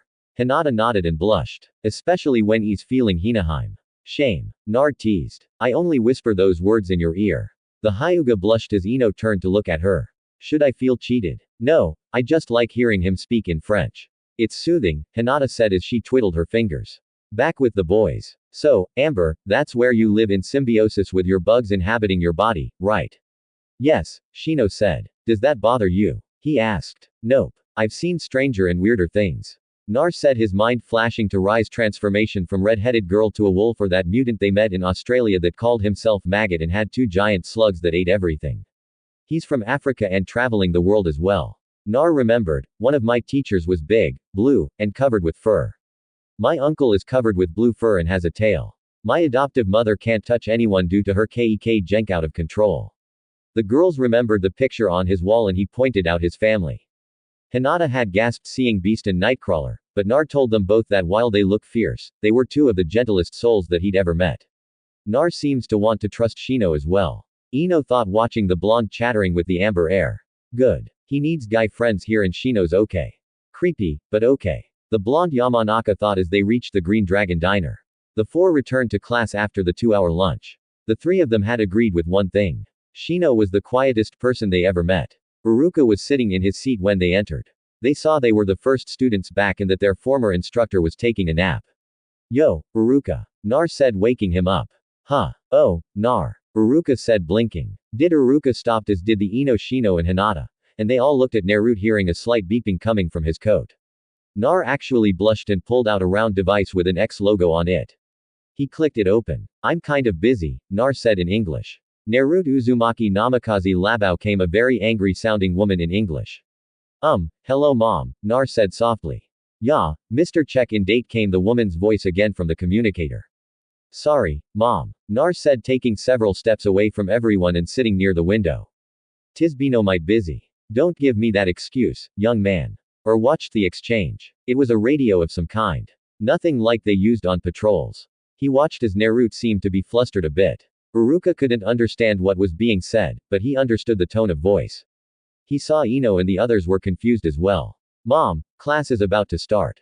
I promise I'll call back later, Naruto said, halting his mother's rant about his irresponsible behavior he picked up from Uncle Logan and his father about not checking in. Mom, fine, but if you don't call back tonight, I am coming down there and dragging you back to the institute, as it seems you can't seem to remember to check in when supposed to. Love you, Mom. Talk to you in a couple hours, Nar said, shutting the communicator off and shoving it away to an inside pocket. Who was that? Ino asked, coming closer. My mom, Nar said. I was supposed to call them and let them know how I was doing. Sort of forgot, he said, scratching the back of his neck. Hinata sat on his other side. What were you saying? Ino asked. Oh, we were speaking in English. How many languages do you speak? Naruto-kun. Hinata asked. Well, there's Japanese, my native tongue. Then there's French, English, German, Russian. Some Latin. And well, if you can understand a friend of mine, I guess California street slang, he said with a shrug. I wanted to take Chinese and Italian, but they'll have to wait till I go back. Impressive, Shino said from the row right behind them. See languages. How many do you speak, Shino? Nar asked. 2. Our native tongue and a smattering of English. 3, if you count the bond I have with my insects. Yeah, I do, Nar said with a smirk. So what did your mom want? Ino asked. She was always curious and anything about Naruto had her radar up and running to learn everything she could about him. Hinata as well focused on the blonde. Just scolded me for not checking in is all. I've got to call her back later tonight. Most of the students at the institute know Japanese, so it was helpful while I learned English and French. French. That's the one you speak in most. Nar said with a smile. They saw that the other teams were back and the bell sounded. The door opened and several people came in. Nar figured that they were the Jonin instructors. He saw Kurana enter and smiled. His eyes stopped on the mesh-wearing form of what he assumed was their other instructor. As that fishnet? He asked. Ino stomped his foot hard. Ow. What was that for? He asked, turning towards her. He paused, seeing the look in her eyes. It was a simple question. Ma petite. You brought let's go. Got blood to spill and dango to eat. Enko said as Shino and the girls were in motion. Nar was walking when Sasuke stepped in front of him. Is there something you want? He asked. I will get the power you have, Dabi. I am the Uchiha. The council kisses your obviously. But my power is my own. Now be a good sail and go bend over fair your new masters cause they own you now. Oh Chia. And with that, Naruto stepped around Sasaki and joined his team out the door. Ino leaned in. What did you call him? Nar. He smirked as he tilted his head so both her and Hinata could hear. I called the Uchiha a dirty underscore. Hinata's snort of laughter caused Kurana and Inko to turn and Shino to raise an eyebrow. Well, he is, Naruto said, and Ino's laughter filled the hallway. The dango stand was their destination. Enko getting a round table near the back and placed an order for dango and sake while Karina ordered tea for herself. Ino and Hinata ordered tea and Shino water. Naruto asked for a pop drink. Now this is where we get to know one another. Kur and I said we introduce ourselves. Tell us a bit about yourself, likes, dislikes, dreams, and/or ambitions. Well, go clockwise around the table and I'll start first. She looked at Anko. And that means Anko goes last. Do I have to? The fishnet Jonan asked with a mop pout. Well, you can go first, she offered. No, last is good. I'll have dango by then. Karina shook her head at her friend's addiction. As I was saying, my name is Karina Yui. I was promoted to Jonin in the last 6 months. I specialize in genjutsu, the art of illusion. She looked at her for students before continuing. I like to read romance novels and discover new genjutsus. Also spending time with my friends. I loathe with a passion certain orange books and perverts. My dream is uncertain at this time but eventually I would like a family. She nodded to Shino who was on her left. Shino Amber. I like discovering new bugs and try to crossbreed them with my family's bugs to increase their abilities. I like listening to soft music and watching fireflies in season. I hate pesticides, extreme cold and toads. I hope to one day perfect my family jutsus and create new ones. My dream is to find a girl who isn't bothered by the symbiosis I share with my bugs. Enko made a face seeing several of the bugs on the amber hand before they crawled back into his jacket. My name is Hinata. I refuse to use the Hyuga name for they are nothing but cruel and heartless to those that don't fit their ideals. The Hokage has allowed me to sign emancipation papers in the last week. She twiddled her fingers together for a moment. I like flower pressing, origami, spending time with my two precious people. She looked at Ino and Naruto. I dislike the attitudes of many of the villagers who think they know everything about people, but they know nothing and judge others wrongly. I also like water art and cinnamon buns. Nar and Ino snickered at this. Both had borne witness to Hinata's addiction. Sadly, Inoichi Yamanaka might regain feeling in his hand in a month or two. My dream, she blushed and looked at Nar. I would like to have a large family, warm and caring. Kurana smiled as she saw the looks between the three. The Hokage had talked to her about it ahead of time. Go Whiskers. Enko said, pulling Kurana from her thoughts. Naruto sat between the girls and didn't even react to Enko's nickname. Name's Naruto Uzumaki Namikaze Labao. I am the former container of the Kyobi Nokutsu. I like my adopted family, Ino Hinata, and my precious people. I like to read, garden, play pranks, spar, and draw. I dislike bigots, perverts, and idiots who can't see the difference between strong and caring. My dream, he shrugged. I'm 16. I'll figure that out when I'm older. He nudged Ino. What? No family. She snarked. Maybe, Nar said with a grin and shared a look with Hinata, who smiled. Blondie, Enko said as she took her dango stick and pointed at Ino. Well, jailbait, my name is Ino Yamanaka, Ino said with a smirk, ignoring the growl from the dark-haired Jonin. I like flowers, gardening, my family, Hinata, and Naruto. I have a weakness for reading trashy romance novels, and dancing in the rain. I want to train better to help Naruto and Hinata. I want to marry Nar. In the past week, he's shown me what a gentleman can be, and I won't accept anyone else. She smiled as the blonde next to her seemed to blush and hide his face down a bit. I hate Sakura and Sasaki and the villagers who are too stupid to see the truth. I wish to become a master in my family's jutsu and abilities. She twirled her tea in her cup. I want to be a better person because of Naruto and Hinata. Till a week ago, I was as shallow as Sakura. Naruto touched her arm and she smiled at him. Then I saw Naruto and something in me changed. Sipping her tea, she looked at Anko. Your turn. Jailbait. Stop calling me that. Anko growled putting her dango down. Name fits if you dress like that. Ino fired back. Anko. Ino. Enough. Karini said with a sigh. Anko. Your introduction please. And no theatrics this time. Anko sulked and with a mock pout began her introduction. Anko Midarashi, special Jonin, co-instructor with Enshin here. She said with a jerk of her head to her left. I like blood, dango, reading trashy novels, pranks, and a few other things. I hate the villagers who have preconceptions of things they know nothing about, and the council of idiots who share their opinion. I want to kill a certain man and reclaim my honor for all he did to me in the past. She sighed and looked at the kids at the table. That man's name is Orochimaru, the snake Sannin, my former sensei. Kurana put a hand on her shoulder and Anko calmed herself, her hands unclenched. Kurana spoke then, I am giving you an option. You four can take the test now or wait till tomorrow. Test? Ino asked. Yes, you passed the academy test, but if you fail this test, you all will be sent back to the academy and be forced to wait till the next graduation before you can try again. Silence met her. And if we pass this test, Kurana-sensei, Hinata asked, then you begin your careers as a genin squad and we take missions. She shared a look with Anko. Well, let you four talk amongst yourselves to decide what you're going to do. The two Jonin walked to the bar, leaving the 14s alone. Well, Naruto asked, looking at the girls first, then Shino. It would be ideal to remove the worry of this next test right away rather than allow worry and concerns to cloud judgment down the path. Shino said, I agree with Shino. Hinata said. Ino nodded as well. I hate suspense. Gives me split ends. Nar smirked. That's cause you bite your hair when you're nervous. He said, getting whacked on the arm for revealing that piece of information. What? Hinata twiddles her fingers and I scratch the back of my neck or shuffle a deck of cards. Nar said. Ino growled and the others smiled. So, we've reached an accord then. He waved for the Jonin who walked back up. Well, do it now. Nar said, speaking for the others who nodded their heads in agreement. Kur and I smiled. Good. Well, finish this up and head to Training Ground 8. Kurana said. The time passed quickly and they enjoyed talking. Training Ground 8. Kurana looked at the four genin. She knew what Naruto could do thanks to his test the previous week. She also had a clue as to what Hinata could do from her years as her Chunin escort. The wild cards in this wood by the Yamanaka girl and the Amber Air. Okay, now that we're here, this will be your test.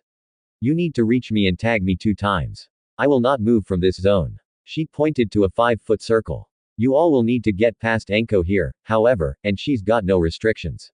You have 3 hours to accomplish this, she said and put a timer to the side and setting it. The special Jonin smiled, pulling out several kunai. Oh yeah, yum, yum, yum. All this fresh young blood, she licked the blades in anticipation. Well, begin. Kurenai said, and her hands were in motion. The 4 genin scattered and Anko pouted. Ah, none of them want to play. Kurenai shook her head at her friend. They are all good at hiding. I can't even sense Naruto. Anko paused and sent out a chakra pulse. The Yamanaka girl is the worst.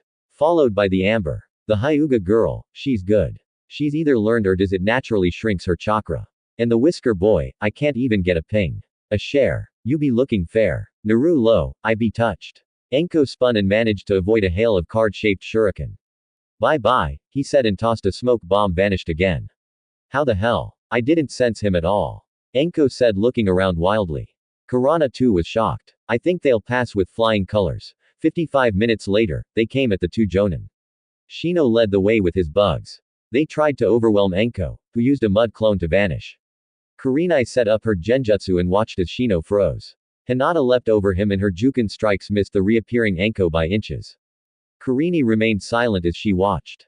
Hinata's driving her back. They have a plan. Good. She watched as Shino came out of the genjutsu and sent his bugs at Anko. I really should be helping her, but I do want to see what they got planned. They ain't doing too bad. On what Kurenai turned to see Naruto next to her leaning against a staff. Don't worry, sensei. I won't cheat too much. I'll help them where it's needed, but if I become involved, they won't learn nothing. Nar said and Kurenai noticed the loss of the accent as he focused on the fight. Kurenai turned and saw where Hinata was driving Anko and watched as Ino stepped from behind a tree. Ninja art mind transfer jutsu. Ino called out and Kurenai watched as Anko froze. Is that she didn't get to finish as Anko leapt at her and rapped her on the head twice. Tag sensei you're it. Anko Enino said very good Enoch-chan. Nar Sadeko Enino smiled and posed. So what do you think Narukun? I prefer your body better. Enoch-chan. I think you best release Anko now. Kurenai said. Enino nodded. Yeah, besides, how can she stand wearing this? It's cold and drafty. She put her hands in the release seal and Anko staggered while back by the tree. Ino sat up. Oh, I hate waking up like this, she said, standing up and brushing her clothes off. I'm going to kill her.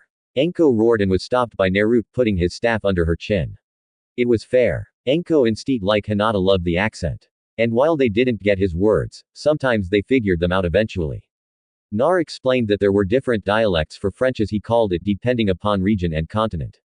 Some words had multiple meanings and even multiple ways to say the same thing. Kerr and I cut off any further conflict speaking up. Well, congratulations. As of right now, Genin Squad 8 under myself and Anko has passed and tomorrow we can begin the hard work. Anko cussed then yelled, no D-rank missions, man. These aren't missions. These are chores that no one wants to do themselves. Ino moaned as they were tasked the following day to deal with farm work outside the gates.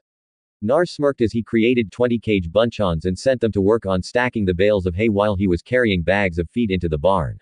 It's not that bad. Think of it as a form of training. Kurana looked at him and smiled as Ino asked him to explain. We test our skills and get a workout at the same time.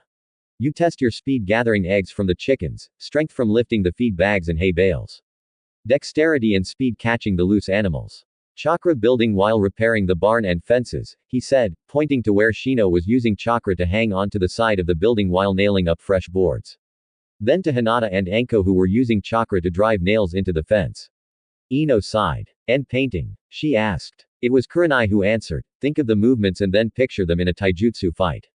Ino paused, not certain. Nar came up behind her and took her arm, wrapping another around her waist.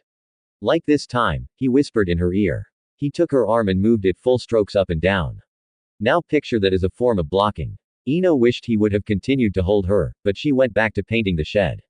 She understood now how the missions could be used as a form of training.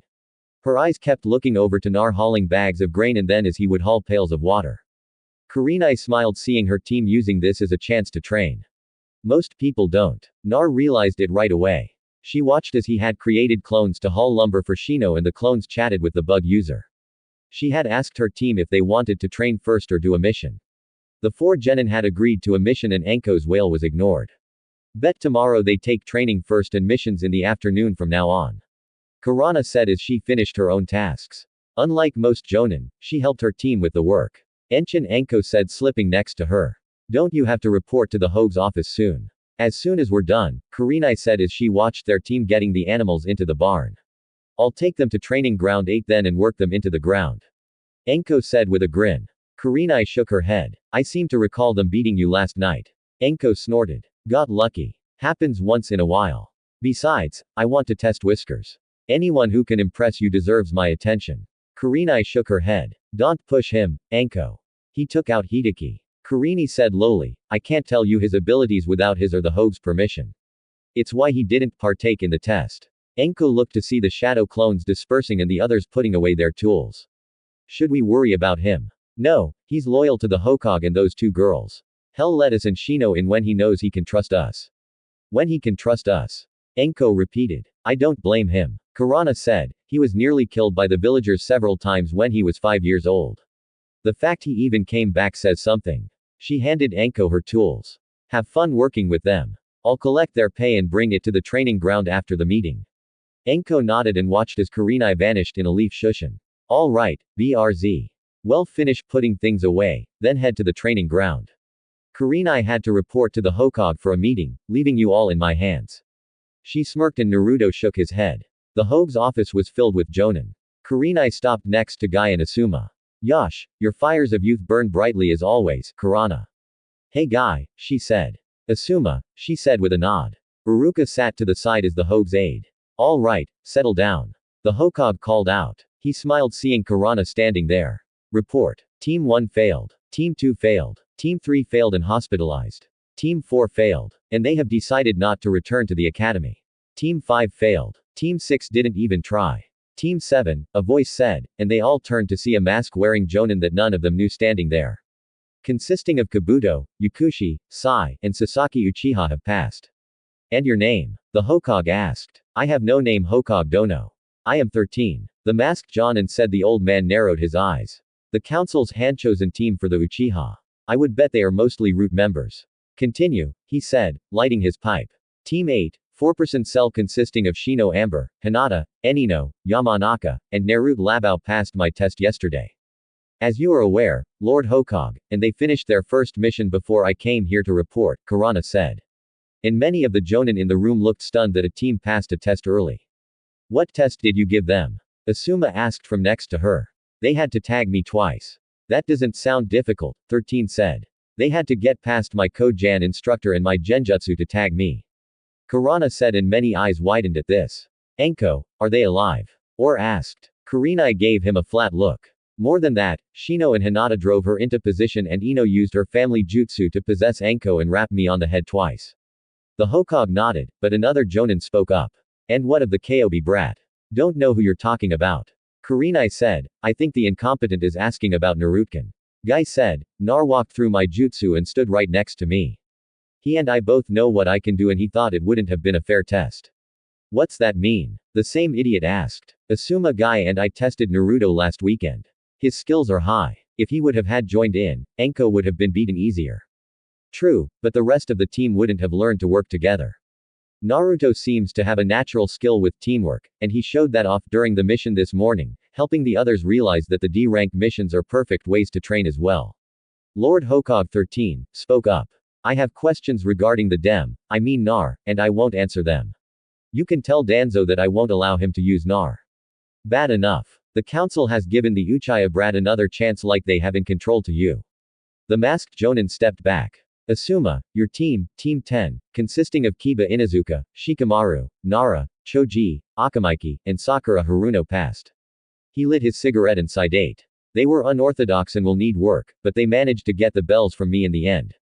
The Hokage nodded. Guy, Team 9 continues to burn brightly. Lord Hokage, he said, giving the old man a thumbs up. Well then, to those who failed their teams, report to administration to be returned to active duty rosters. The Hokage waited while the others left, then look at the 4 Jan that remained. Lord Hokage 13 spoke. I request to pull my team aside for training until the Chunin exams in 6 months. Denied. Then I will present my request to the council. The Hokage smirked. Sadly, they have no control over ninja assignments. There are a required amount of missions your team will need to partake in before they can partake in a Chunin exam. And the council has no say in that at all. You will do like the other instructors and train your team before or after missions. 13 was stiff as he bowed and shined away. Danzo's getting bold. Asuma said, looking at his father. Yes, I'll have to keep an eye on his route that he said he disbanded. He looked at the 3 remaining Jonin. Be careful around the Uchiha and warn your students not to reveal anything around him or his team. The 3 nodded. Well, good luck all 3 of you. They too vanished in Shushin and the Hokage looked at his desk and the stack of paperwork. Just one fire jutsu. Just one. Enko bounced off the ground and flipped to her feet. She wiped her chin and smiled. Oh, you are so good, Gaki. Nar shrugged. He'd watched as Enko spared with the others first. It was his turn and she'd told him no holding back. I try Enko-sensei, he said as he ducked under her fists and doing a handstand spun, driving her back with a Kapori-style spinning helicopter kick. He flipped to his feet and lunged with a stiff right which Enko blocked, but he spun the opposite way and tried for a leg sweep which Enko leapt over. Off to the side, the other 3 were watching in awe. I didn't know Narukin was this skilled. Hinata nodded. He helped us a bit, but this shows he was holding back. Neither are using chakra to enhance their abilities. Shino said from the side. They watched as Naruto changed style and used kung fu, then went to a boxing style. How does he know so many styles? Ino asked. Nar told us last week during his private test that he knows at least 14 styles of fighting. All 3 teens jumped as Kurenai appeared behind them. Ga Kurana sensei don't do that, Ino said, clutching her heart. Hinata nodded her head in agreement. Shino adjusted his coat and shades, not responding, pretending he didn't jump in surprise. Kurana motioned for them to watch and Enko finally got under Naruto's defenses and knocked him down hard. Enko doubled over panting. Damn, Gaki's good. She wheezed out. That's enough. Kurana called and Nar had just done a kick up and was in motion. His foot stopped an inch from Enko's face. Whoa, Enko muttered, seeing the sole of the combat boot so close. Naruto lowered his foot, then scratched the back of his neck. Hey, sorry about that, Kur and I called them together. Now, we're going to work on some team building exercises. The first one is trust, Serato sighed as he looked at the stack of papers. In the past week, there have been a rash of robberies. He looked at the reports of the Chunin assigned to investigate. No obvious break-in. Missing are scrolls, money, and some jewelry. Scratching his beard, he sighed. Perhaps a Jonin will see something that the 2 Chunin have missed. He thought, inking the order for further investigation. There are times I miss the Uchiha police force. Perhaps another clan will take up the position. Shaking his head, he went to the next report. I should let the civilian council deal with it. He sighed again as he continued to work his way down the stack of paperwork that seemed to breed on his desk right before his eyes without his secretary ever coming in. So guys, what do you think about this Naruto story? Tell me your opinion in the comments. And if you want more Naruto what if stories, make sure to subscribe to Universe of Naruto. Thanks for watching.